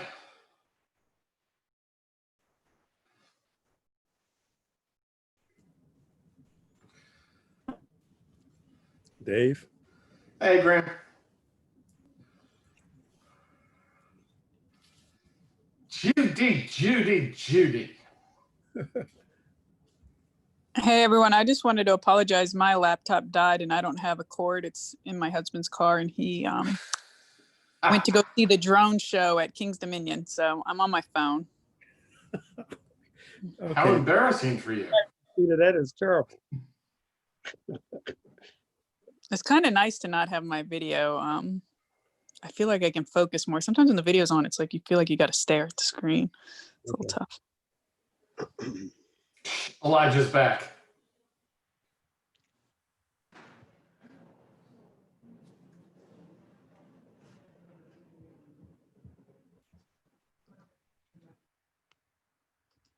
Okay, it's now 8:45 on the clock on the wall. So we will proceed. Amendments to the fiscal year 21 capital budget. Maya Kumazara will do our presentation. So Maya, are you on? Hello. Hello. Good evening. I'm Maya Kumazawa, Director of Planning and Budget. And this evening, I'm going to provide an update on the current CIP process and provide you with information to help move forward with a mid-year appropriation request. The CIP Advisory Committee, thank you, Mr. Alcaro and Dr. Acup, has met and reviewed a list of projects that have been put on hold or delayed due to the uncertain financial impacts of the COVID-19 pandemic. The committee has now developed a recommendation to move forward with some of these delayed projects. The recommended scenario is based on no future tax increases and adheres to all of the county's financial policies. Before I jump into what those recommendations are, I want to quickly review the multi-year CIP process because it does tend to get a little complicated. Today's recommended action will focus on FY 2020 carry forwards and FY 2021, the current year's projects. We will discuss FY 2022 a little bit, but there's no action on that today. The projects recommended for action are highlighted on these next two slides. First is the Facilities Maintenance Replacement Program. As you may remember from our previous work sessions in September and October, originally only essential projects were recommended to move forward. Those are FY 20 projects as well as FY 21 projects. Only those that were deemed essential and urgent were funded.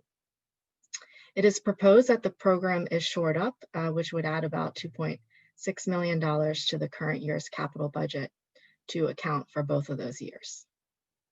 You may recall that the technology replacement programs were fully funded originally, so there are no changes to those. And the school bus replacement program remains delayed and there are no changes to that program.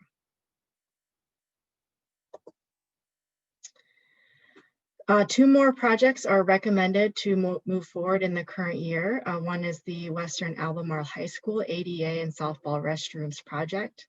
This was a previously approved and appropriated project, but it did not move forward in the carry forward process. So it will require board action to reappropriate those funds of about $529,000. In addition, as you know, the design for the Crozet addition has been funded and has been under your review for a while, but the construction for the project, $20.4 million, was put on hold this past year. The CIP Advisory Committee recommends moving forward with that project in the current fiscal year. I just want to note for these projects, these are estimates only at this point.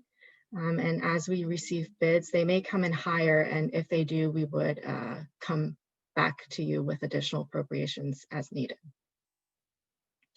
The Red Hill additions, the Red Hill addition and the Scottsville addition continue to be fully funded and under construction. And then the 3 projects at the bottom are ones that continue to be paused, and there's no recommended funding for those.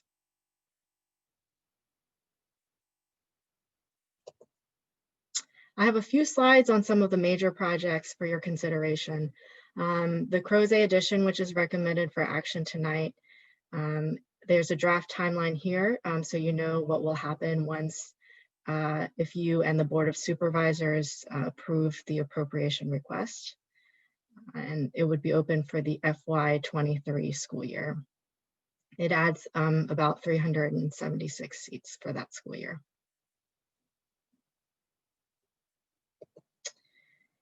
While this project is an FY22 project and not for action today, the advisory committee did recommend that this project be considered as part of the county executive's FY22 recommended budget.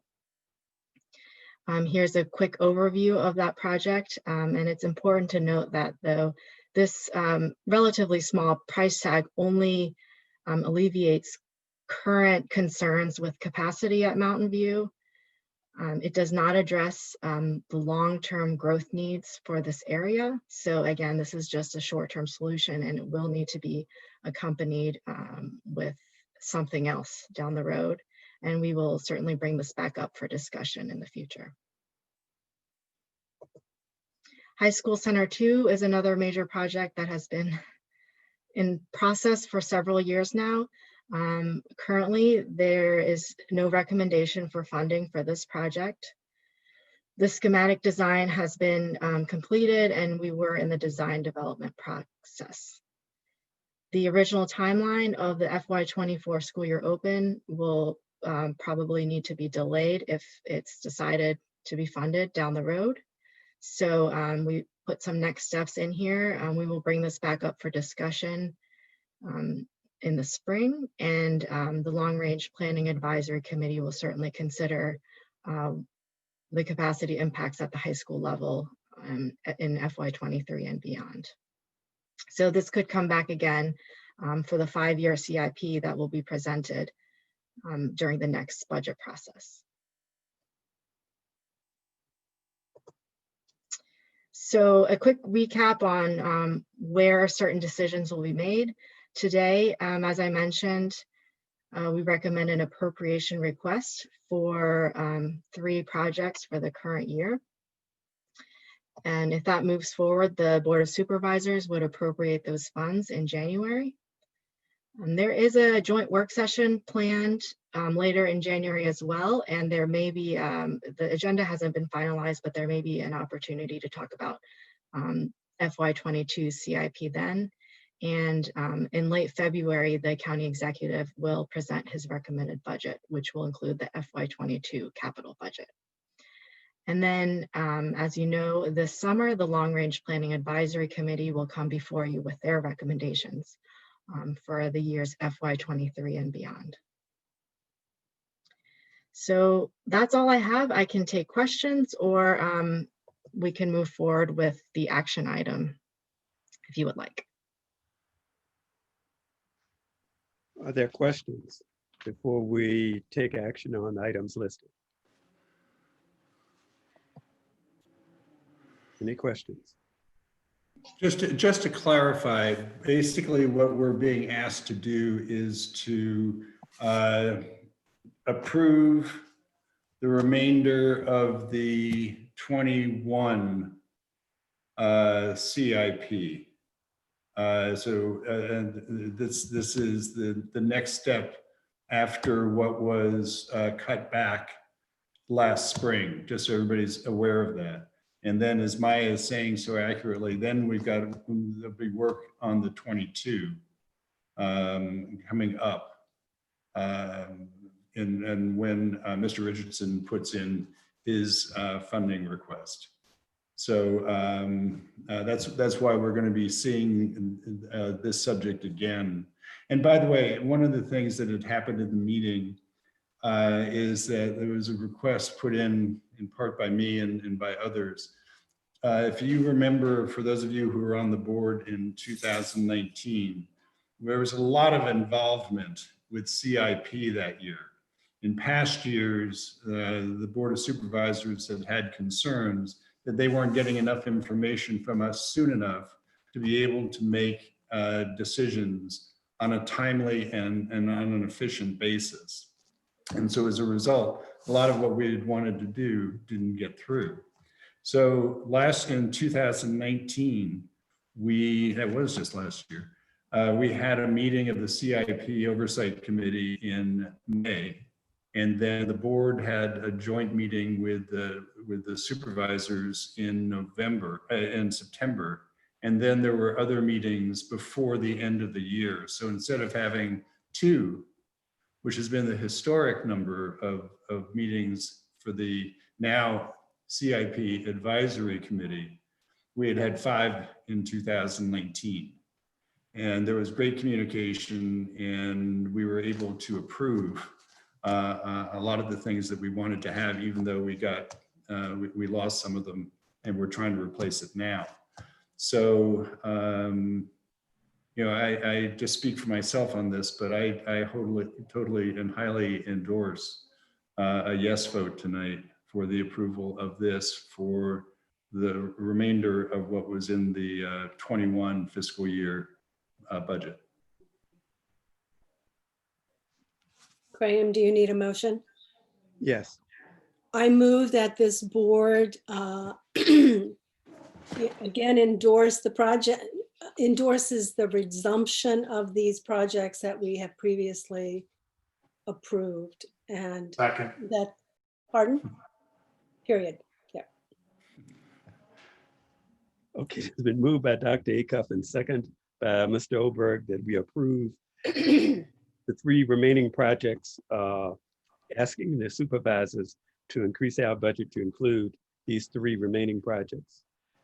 You have heard them. Are there any questions, or do we have any discussion on that motion? Okay, if not, Ms. Johnston, would you please call the roll for us, please? Ms. Lee, Yes. Ms. Osborne, Yes. Mr. Alcaro, Yes. Dr. Acuff, Yes. Ms. Carlson, Yes.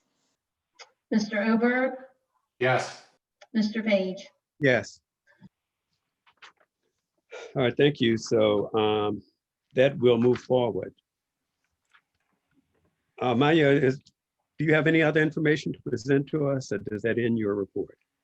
That's it. Thank you. Okay, all right, thank you. Okay, now we'll have our portrait of a graduate, calling Dr. McLaughlin again to the forefront, I think.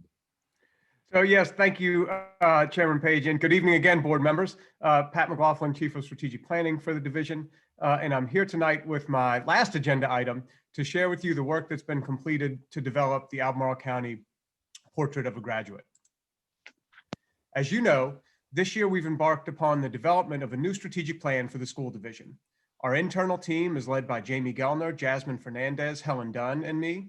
And we also have partnered with Battelle for Kids in this work. And we have Mike Nicholson and Shannon King from Battelle here with us tonight.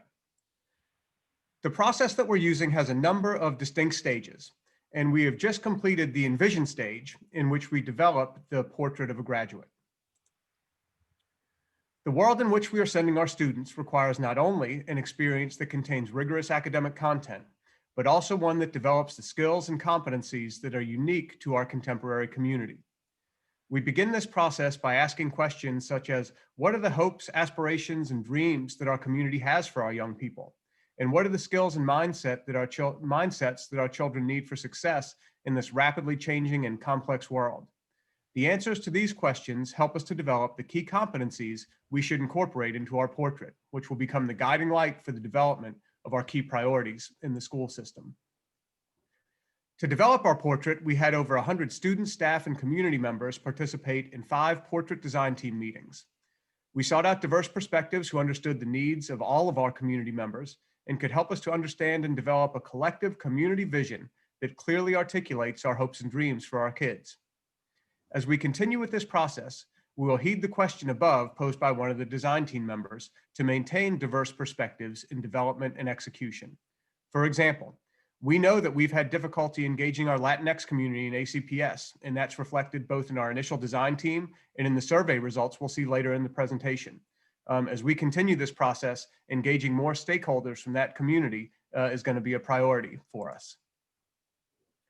As we met with the portrait design team, we reminded them of our current mission, vision, and values to again let them know that with a new strategic plan, we'll be thinking what is most important to us right now as a school division. At each of our meetings, we also placed a strong focus on work that we know will continue to be important to us, our anti-racism policy statement and our equity mission.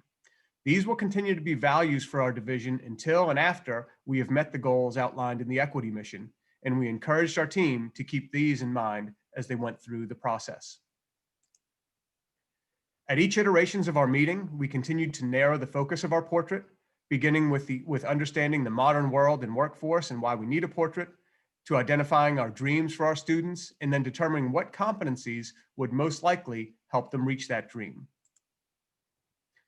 When the work of the team was done, 8 competencies emerged, and those were adaptability, anti-racist, communication, critical thinking, creativity, empathy, learner's mindset, and social justice and inclusion. Our next step in the process was to vet those competencies through community feedback. We held 2 open community meetings and also developed a community survey that asked us how useful our community thought each competency was for our students.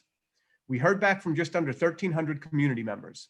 We've included the demographic makeup of our survey respondents, and you can again see an underrepresentation of our Latinx community. In the survey, the detailed results of which you have in your board packet, we've included descriptions and practical examples of each competency, and we asked the community to indicate how useful they thought each one of those was. Community members rated each individual competency on a scale of 1 to 7, with 7 being the most useful and 1 being the least useful. Any score of 4.0 or higher indicated a positive response for that competency. And all competencies were seen as useful to our students after graduation, with scores ranging from 5.59 to 6.17 on that 7-point scale. And I'll briefly run through the ratings that each one of the competencies received. Up first was adaptability, and that got a survey rating of 5.98 out of 7. Anti-racist scored at 5.8 out of 7. Communication was at 6.17 on the 7-point scale. Creativity at 5.67. Critical thinking at 6.15. Empathy at 5.93. Having a learner's mindset at 5.8. And social justice and inclusion came in at 5.59. So the results of our community feedback serve to affirm that our portrait design team did indeed identify competencies that are valued by our community at large, and that they are ones that will be useful to our students as they leave us for life after high school. And an important final note about our competencies. You likely saw some competencies listed that didn't look new to you. Many districts have identified critical thinking and creativity as competencies they hope to develop in their students. But where I believe we will lead the way nationally is by identifying competencies such as anti-racism and social justice. In talking with the team from Battelle, who has worked with numerous school divisions nationally, no other division they've worked with has taken the bold step of deliberately identifying these as competencies that we will develop in our students.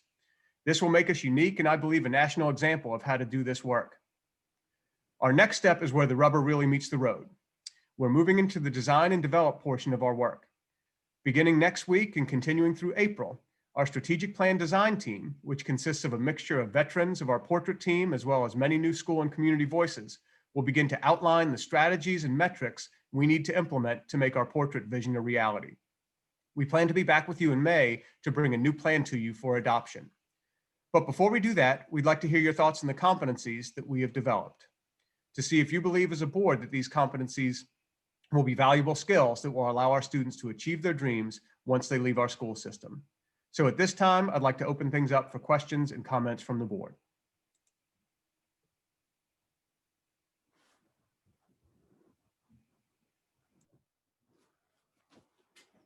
Questions, comments? Patrick, can you put up the slide that shows the competencies, please?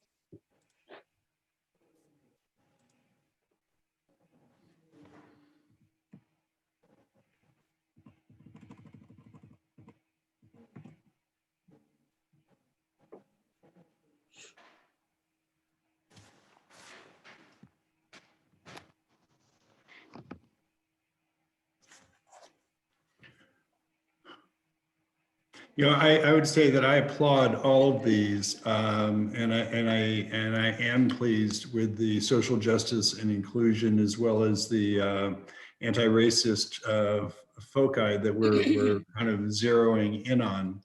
I would love to know from the folks from Battelle how these rate, or other than the two that we were commented on. Are these pretty common competencies that you all have worked with in the other school divisions? Mike or Shannon, could you take that one? Yeah, thanks, Pat. As Pat said, there is some overlap between a small core set like critical thinking you see in probably the vast majority. Empathy shows up, but then once you get away from some of those small core sets, you really start to differentiate. I will say this though, I have not seen any two districts that have the same complete set of competencies. You get some like that small core overlapping, but I think this process and really helps to localize and tailor these to the set that meets that community. But like I said, critical thinking, empathy, you'll see in quite a few. Then you get the next tier, maybe adaptabilities in quite a few, but not, once you get beyond that, no, they do start differentiating. Shannon, do you see it differently or do you see it similar? Oh, I see it similarly, and I would agree wholeheartedly with what Pat said earlier. We've never seen a district really confront the challenging issues that you're confronting and adding right up front anti-racist and social justice and inclusion. Many will include a competency such as global citizenship, or there'll be some variation of that theme, but you all are absolutely leading the way and making sure that this vision becomes a reality for each and every student in Albemarle.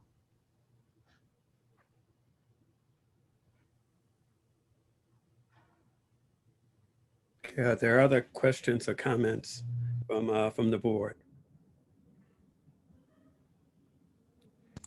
Again, in other, I mean, equity is built into so many areas here.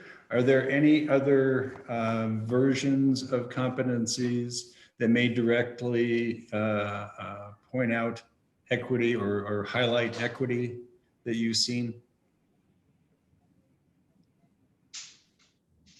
What I would say to that, Jono, is where we would expect to see our equity work reflected is in the actual strategic plan, right? So what are the metrics that we can put in there that show that as we work toward these competencies, all students are having the same opportunities and all students are achieving at the same levels to meet those competencies that are there. So I think that's kind of in step two as we start to develop the plan, and what we would hope to bring you in May is a plan that that clearly identifies our equity mission to keep moving forward.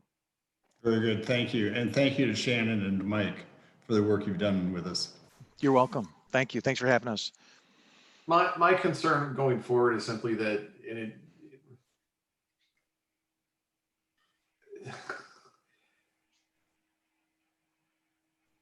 sometimes as a board, we put forth very strong intentions, but the proof's in the pudding, right? The devil's in the details. And so I like this. I just want to make sure that that 2 years from now, we look back and say, yeah, we've actually done this. And my fear is, you know, especially with the pandemic, we're so distracted on 100 other things. Sometimes I just feel like we're running in place. I think we have made progress. I think some of the stuff we've done on anti-racism in the past 4 years is progress. But I hope that as we proceed on these, that we can look back 4 years from now and say, hey, good for us, we did something. Right. Are there any other comments? I too am really glad to see the anti-racist, the empathy, and the social justice and inclusion included in our competencies. Because when we look at our world today, we can see that these are traits and competencies that we need within the world and within our nation. So it's really good to see all three of those there along with others. And I too am really grateful to Mr. Nichols and Ms. King for your help in our planning here, and Dr. McLaughlin and all of the others who worked with us. So thank you all so much. Thank you. Thank you. This is on, okay, any other things to add into this? Yes. Sorry, like I said, I'm on my phone. I don't know if y'all can see me or not. I guess I have some questions about the social justice and inclusion. I get the inclusion piece, the social justice. Can you give me a better understanding of what that means? Sure. Like, I guess, are we wanting our students to graduate and be involved in public service and service? Are we wanting them to go out and fix things? Are we telling them what to fix? What do we want? So I think the way we defined it begins to answer that question, right? So with social justice inclusion, we said we want students who show a commitment to equity, diversity, and inclusion, promote fairness for all groups while seeking to address and acknowledge issues of injustice, privilege, and power, has an ability to work within and assess current leading systems, believes that all groups should have an equal ability to participate in a society that is shaped to meet everyone's needs. And this, both social justice and anti-racist, are ones that we kind of developed ourselves. We had 5 or 6 things that we put into our list of, gosh, what is it, about 40 or so competencies, Mike and Shannon, because we felt those were lacking a little bit. And so part of this process is figuring out the answer to that question, Ms. Carlson. You know, what would it look like if we had students who graduated who had developed this competency? And we may not know, I may not be able to tick off a list of metrics for you right now, but by the time we bring this to you in May, I think we'll have a better idea. We kind of defined the keys that we want kids to be able to work toward, and then we've got to figure out how to begin to instill those. But it's a challenge. You know, I think anytime you do a competency-based education, it's harder than just putting math problems in front of a kid, right? Or an English paper. Those are really easy to say, yep, you met a standard on there. These are a little trickier to develop those. Patrick, can you put up the anti-racism definition also to see how we can differentiate these two?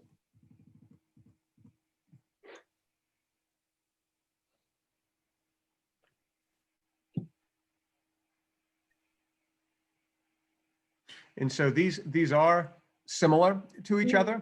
And in fact, when as the group was discussing them, social justice rose to the top faster than anti-racism did. But the group, as we started looking through the competencies, made it very clear they felt that anti-racist made a stronger statement than social justice and inclusion did. And so they felt like they really wanted to include both of those in the competency set. I guess what I'm excited by these competencies. Personally, I'm excited. I think they're great. I guess one thing that gives me a little pause, and feel free to push back, is some of these are kind of like are political buzzwords right now. And so I worry a little bit about the politicalization of our competencies. And maybe it's just turns of phrases, but that's what I'm a little bit worried about.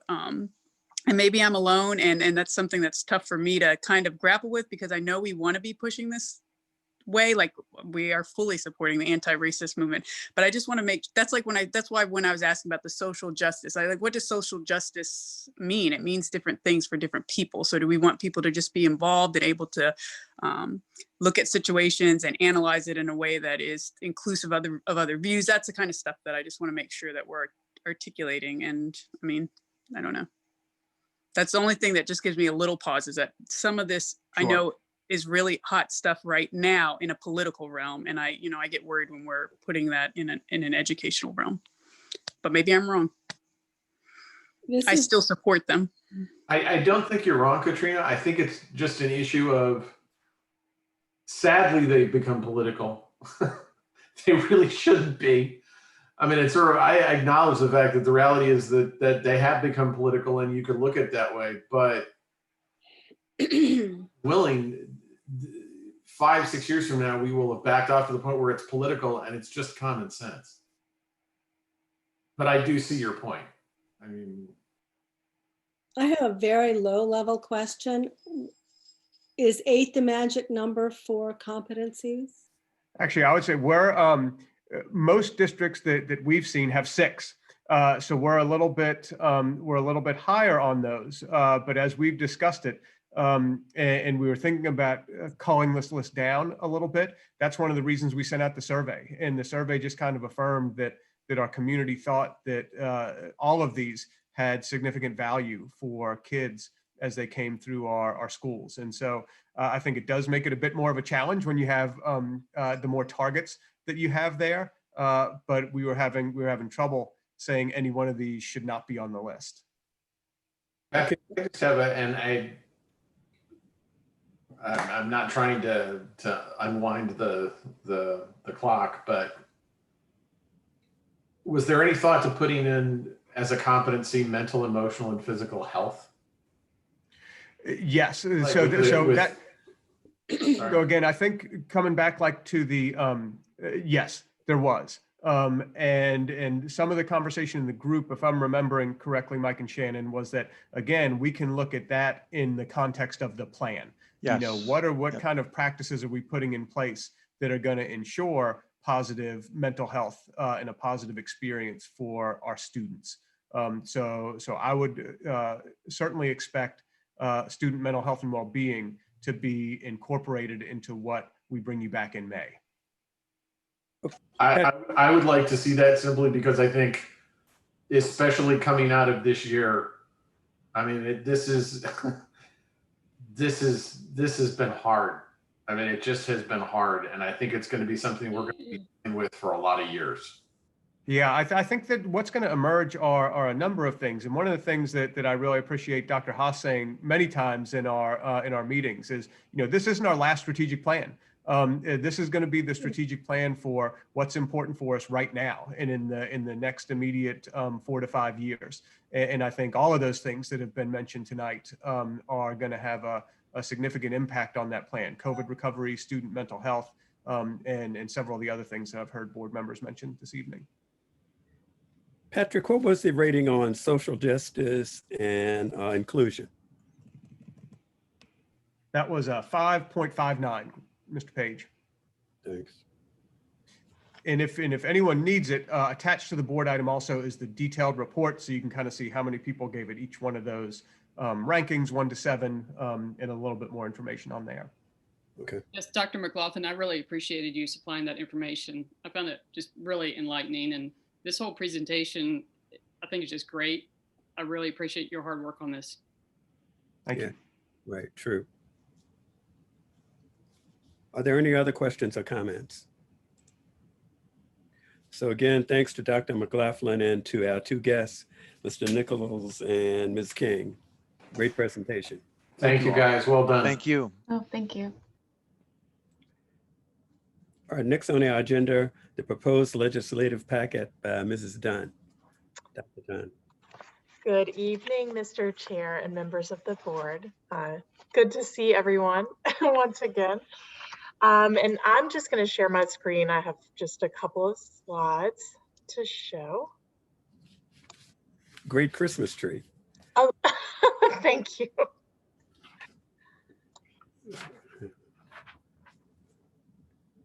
All right. So I'm Helen Dunn, and I'm the Legislative and Public Affairs Officer for the School Division. And I'm just here to talk to you a little bit about the proposed 2021 legislative packet. So as you all know, the purpose of the annual legislative agenda is just to articulate the school board's legislative priorities and positions on key policy issues to state legislators.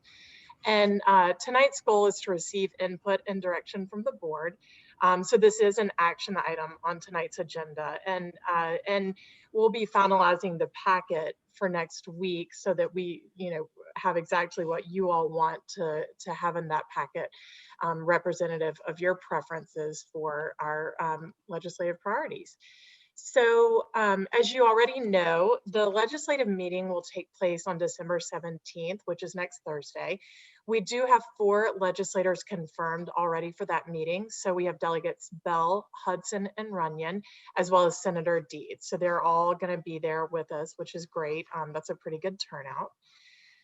And before I discuss specifics of our legislative packet, I think it's useful just to discuss a few details that will likely inform that meeting. So General Assembly, as you already know, was in a very long special session this year, convened on August 18th, and it went on for 81 days, which is pretty incredible. You probably know that the Senate met at the Science Museum and the House was totally virtual, a little bit controversial. And so I will not be going to Richmond this year.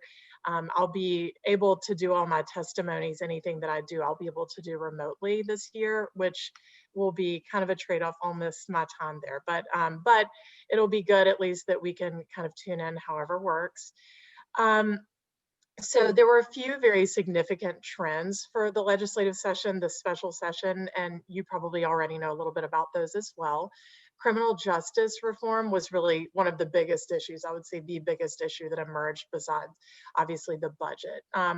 Due to the urgency of the circumstances during which the special session was convened, education really didn't have much of an impact, unfortunately, but that was to be expected. That a pandemic obviously kind of took over there, but education will become the priority that it usually is during the usual normal General Assembly session. So you also may already know that Governor Northam will make his annual budgetary reforecast next week, so on Wednesday, December 16th, at the Joint Finance and Appropriations Committee meeting. And the agenda was not available as of this morning still, but generally speaking, that reforecast gives us a really good idea of what General Assembly's budgetary priorities will be. It also gives us a sense of what economic experts are thinking right now the pandemic's impact on revenues will be. So that'll be pretty enlightening for us once we kind of see what comes out of that reforecast. So depending on the reforecast, lawmakers may reallot some of the spending that was frozen in April. You may remember that in April they had a brief reconvening of session, and they froze quite a bit of money that they had allotted. So they could potentially reallot based on what we find out next week and then throughout session. So General Assembly in 2021 will convene on January 13th. It's a short session this year, so 30 days. Theoretically, there are a couple of political things going on with that, but ultimately it should be around 30 days this year.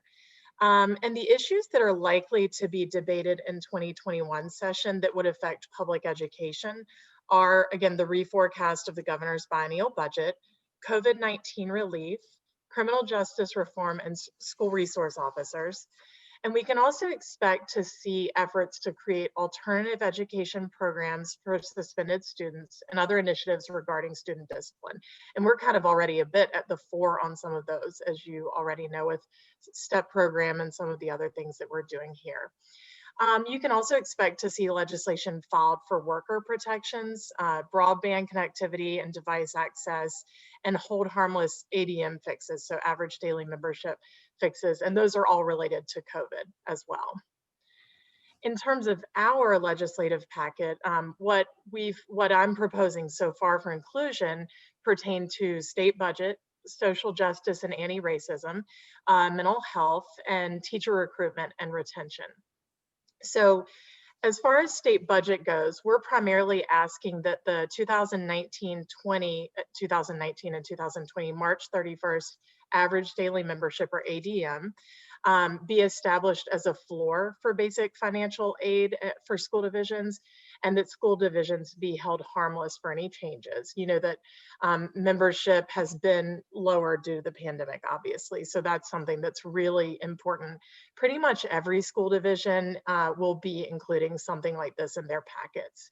And just to contextualize a little bit, the conference budget from special ed session did include language, not a hold harmless, but it did include language giving General Assembly time to assess the impact of K through 12 ADM losses in school division budgets. And so that language directed the DOE not to adjust payments in January. And that just gives General Assembly time to really assess the scope of these ADM changes in January session. And given where the budget and ADM currently stands, for fiscal year 21, this legislation would be really beneficial for our school division. Fiscal year 2022, it might not matter quite as much, just depending on where we get our ADM at that point. As far as social justice and anti-racism go, our main request in this packet is for General Assembly just to provide school divisions with the funding that would help implement proven methods of preventing and addressing misbehaviors that lead to suspension and expulsion. And again, that's something we really have talked about a good amount in our school division. Our item on teacher retention and recruitment simply acknowledges the difficulties that the pandemic has introduced when it comes to staffing our schools, and thus requests that General Assembly work to restore that full 4% biennial teacher salary raise. And with regard to mental health, that kind of just ties into our social justice and anti-racism piece as well. So those are kind of that's kind of the backbone of the proposed legislative packet for 2021. And I'm certainly happy to hear any feedback that you have about what I've just presented. Or questions, obviously. Looks good, Helen. Thank you. I appreciate it. Are there any other questions or comments for Ms. Dunn? It really does look good. Thank you. It's a little bit smaller this year, and I did that deliberately. This won't be the year to push real big, a big legislative packet, but it's an important time to push the most important things that are going to affect us and frankly the rest of the state. So we're pretty in line in terms of state budget and teacher recruitment and retention with the rest of the state here. So this is hopefully, fingers crossed, these will be the big trends for education in 2021. We'll be back with the other asks later on. Right, Thank right. you. And we Thank you, do Helen. have a few other things that will sneak in there, but that'll come with a little bit more time in the GA, I think so. And what all of our reps will be there except for Mr. Abbott, right? Watkins, is that his name? I don't think we'll have Delegate Ferris, and Senator Reeves, I'm not yet sure either. He usually does send his top aide, Mark Snisevich, and I'm hoping that they'll be able to make it because they've certainly been fairly engaged with us over the years.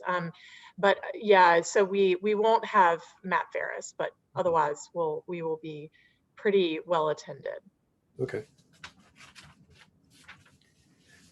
All right, we need action to approve these 4 priorities so that Ms. Dunn can move forward with them. I move that we approve the legislative packet for 2021. Second.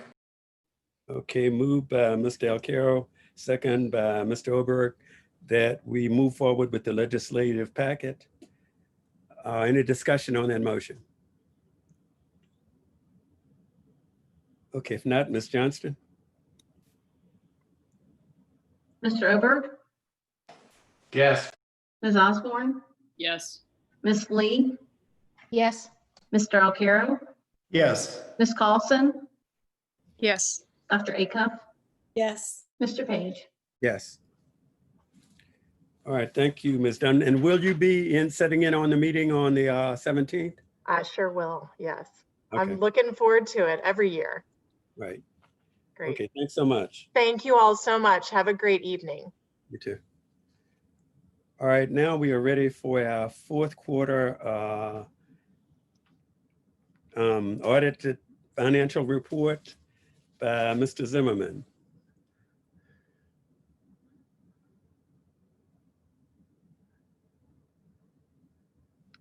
You're muted, Jackson. Jackson, you're muted. Yeah. Are you with us, Jackson? I am with you. I'm sorry. I didn't hit the mute button hard enough, I guess. Okay. I'm Jackson Zimmerman. I'm your school finance officer.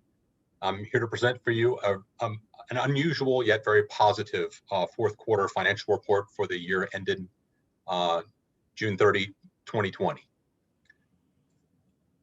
So I'm going to share my screen and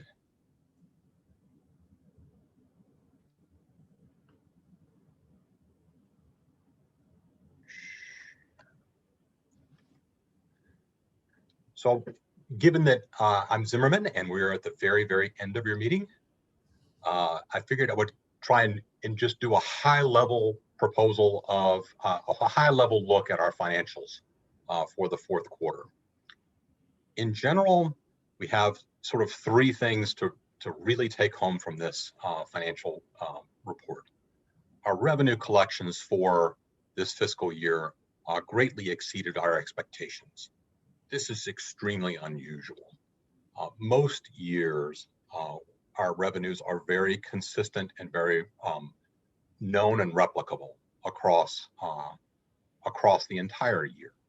Some small variations, but not very large variations in revenue. And we're typically do collect 99+% of revenue every single year with very little change, unless we have a recession hit in the middle of the year.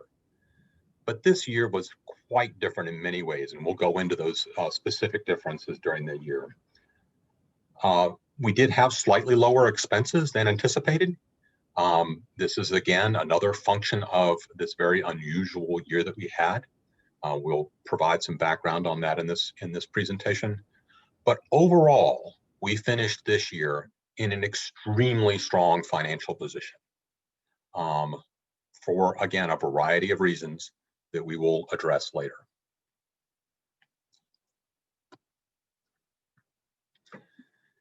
To provide you some background in the year, it's sort of helpful to sort of go back in time a little bit and describe the process by which we got to the ending point. When we look at our year, the first 2 quarters of the year were very strong and very consistent. Our anticipated revenues and expenses were entirely within our expectations. We did expect to see slightly increased state revenues. Well, actually, moderately increased state revenues, primarily due to 2 factors. We had 181 more kids than we had originally projected. So more kids yields more dollars in basic aid. And then state sales tax numbers were pretty much going gangbusters during this process. So state sales tax numbers were looking really good.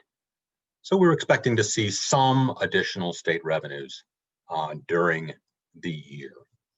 We were having discussions internally regarding ways in which to utilize fund balance to meet some operational needs and to provide some improvements during the year using those one-time monies that were available. And then March hit.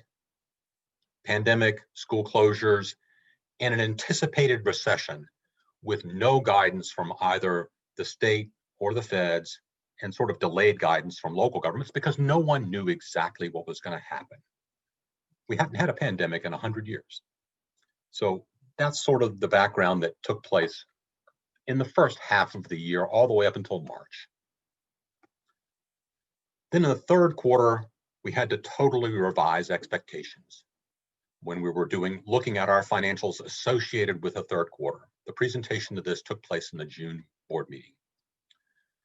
We expected to have a relatively huge shift in revenues for this fiscal year, for the prior fiscal year. We knew that local school revenues were going to decline due to building closures, non-operations of athletics, donation declines, that such. We expected state revenues to decline by about $1.6 million. We had no guidance from the state on this issue, but from prior recessions, we had seen significant reductions in things like sales tax and lottery proceeds, and potentially even basic aid due to potential disruptions in the state's collection of taxes. So this is what we were expecting all the way through June.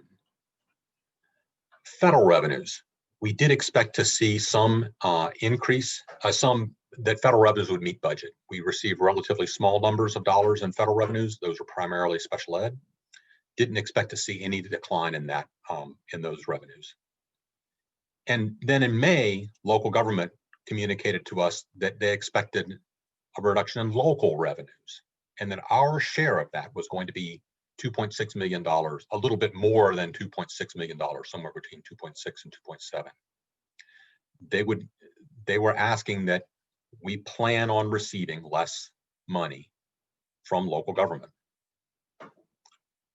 So overall, we were expecting a $4.7 million reduction in June associated with the pandemic.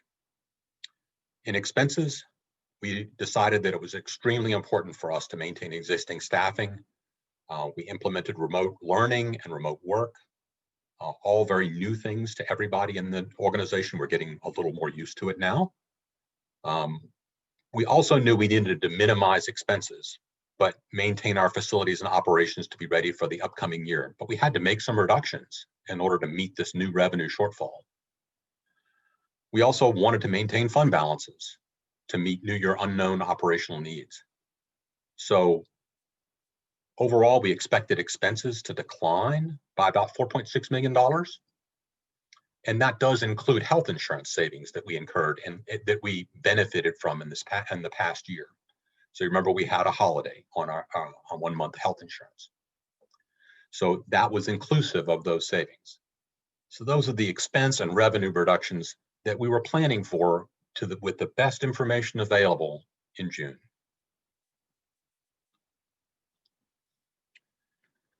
But what ended up happening in the fourth quarter was quite different than what we were planning for. Local school revenues did decline a little bit more than third quarter estimates. Not a pile, but some. Federal revenues slightly exceeded budget in the tens of thousands of dollars, very little.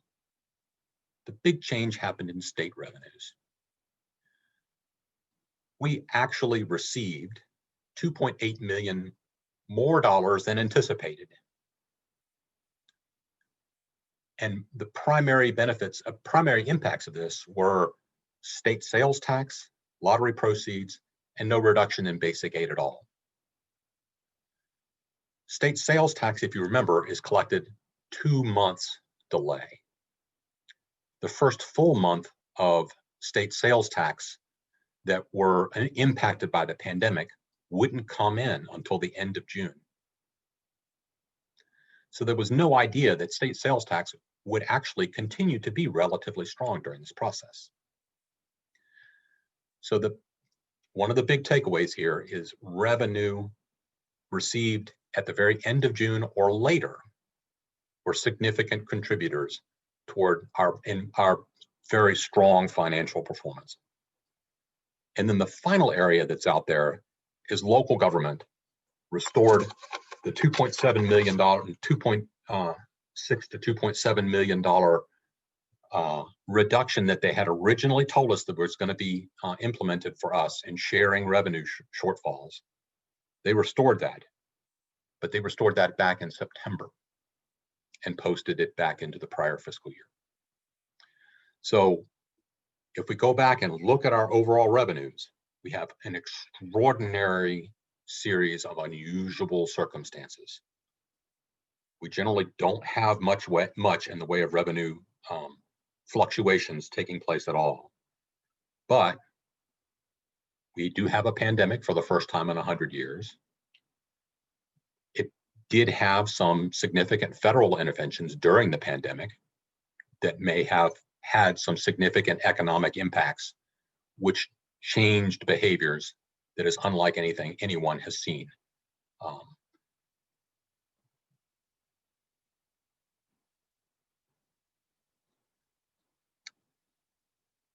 So the final information is provided on page 11 of the report. We do have increased fund balances.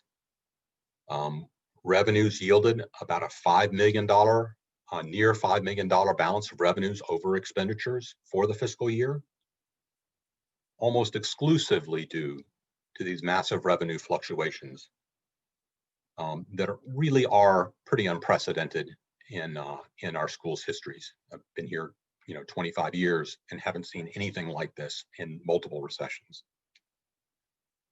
There are currently are some fund balance discussions that are ongoing with local government because they experienced significant revenue fluctuations just like we did. But what this does give us is it does give us this strong fund balance does provide us with some opportunities for one-time needs to be considered. And I believe that Ms. Schmidt has something that she would like to add on to the end of this. Yeah, thank you, Mr. Zimmerman. I just wanted to comment again on the fund balance. We're having continuing conversations with local government on the topic. And while there still remains great uncertainty about revenues, we don't want to be too rosy and optimistic, but we will have a clearer picture this month and next. As Ms. Dunn mentioned, at the state legislative, there's conversations around hold harmless funding, and that can have a pretty significant revenue swing depending on how that term plays out. And then we'll have more local revenues next month. Again, great uncertainty, but we do feel confident in this healthy financial position that it does provide us an opportunity to invest in our employees. As you know, we were unable to provide employees a raise this year, but nonetheless, they've stepped up during this pandemic. And so we are currently, as we're awaiting more revenue information, analyzing options and considering what we would call a one-time COVID-19 response stipend that would go towards our employees for their flexibility, work, and dedication during this time. So a more formal proposal will be presented to the board in February. We think is a time when we think we'll be prepared for that, for your input and approval. So I think that ends this agenda item. We just, the action here is to receive this for information, and then Mr. Zimmerman will do the first quarter of this current fiscal year. So if there are any questions, I'd be happy to answer them. Otherwise, I'd ask the board to receive the report. And just for your information, we do expect the auditors will present the CAFR to you in the future. I'll move that we receive the report. Is there a second? Second.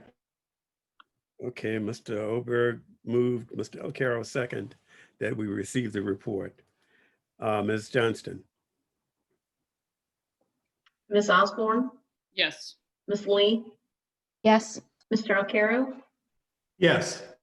Ms. Galson, Yes. Dr. Acuff, Yes. Mr. Oberg, Yes. Mr. Page. Yes. All right, so that motion carries. Mr. Zimmerman, thank you for that really positive and bright report from, what was that, the fourth quarter? Yes, sir. Okay, now we're ready to move now to the first quarter of 2021. So we hope it'll be as positive and as enlightening as the last one. Actually, this report is very positive. Okay, very good. So, so the first quarter, just wanted to sort of point out sort of the situation that we're in. This is the first year in which we have operations with some in-person learning, while most are distance learning so far. So wanted to just point out that we are still operating in new territory as a division as a whole. This first quarter information reflects less than 1 month of full operation of the division. So we're going to be doing some future estimates of expenses in the second quarter report, but not enough information is really available to do a deep dive look in terms of estimated expenses for the full year. If we look at our overall budget for fiscal year 2021, the state revenues were very conservatively budgeted. And if you remember, when we go back and refer to the items that were impacting our third quarter financial report, that was taking place while we were budgeting for this up for 2021. So that was one of the reasons why state revenues were conservatively estimated.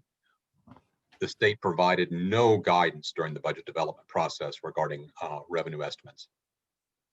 So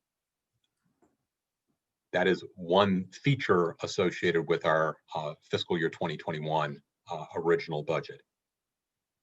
The other component that's out there is right now our enrollment for September 30th is much lower than projected. And this will have a significant reduction on our overall average daily membership. Average daily membership determines basic aid that's provided by the state. We do expect our ADM projections to be about 950 students fewer than originally budgeted. This is somewhat offset by the state budget that was updated in very late October of this year. That state budget that was finally adopted did estimate, in general, far higher overall revenues at the state level than were originally proposed in our budget. Just as a feature associated with this financial year. Other components that are out there that are somewhat unknown, we do have a number of fee-based special programs. A perfect example is Extended Day Enrichment Program, EDEP. These programs, we've kept these programs whole and need to have the staff available for when we do return to operations. There are few revenue opportunities for these, so this may require some monies to offset losses in local revenues that these programs would generally generate for themselves, just as a feature that's of this fiscal year. Overall, the operating the division in both in-person and remote learning options may increase expenses. We do like to have smaller class sizes for many, particularly our younger students in these remote circumstances, and more personal contact and more planning going into these kinds of operations. So this is one of the things that may become a feature of this particular year. But overall, we are in a very strong financial position in terms of revenues and expenses for this current year. And we are beginning this current year with a very strong fund balance. Are there any questions regarding the 2021 first quarter financial report? If not, then I would ask you to consider receiving the report. I move that we receive the report. Second. Second. All right, so motion by Mr. Oberg, second by Mr. Alcaro, and I didn't catch the second person who seconded. It was me, Judy, but it's okay. Okay, and Ms. Lee, that we received the report. Ms. Johnston. Ms. Lee, Yes. Mr. Alcaro, Yes. Ms. Carlson, Yes. Oh, okay. Dr. Acuff, Yes. Mr. Oberg, Yes. Ms. Osborne, Yes. Mr. Page. Yes. All right, thank you, Mr. Zimmerman. Even though you were bringing up the ending of our formal agenda, you really did give us some very positive and good news tonight. So thank you so very, very much. Thank you. Is there any other business by board members or by superintendent or staff?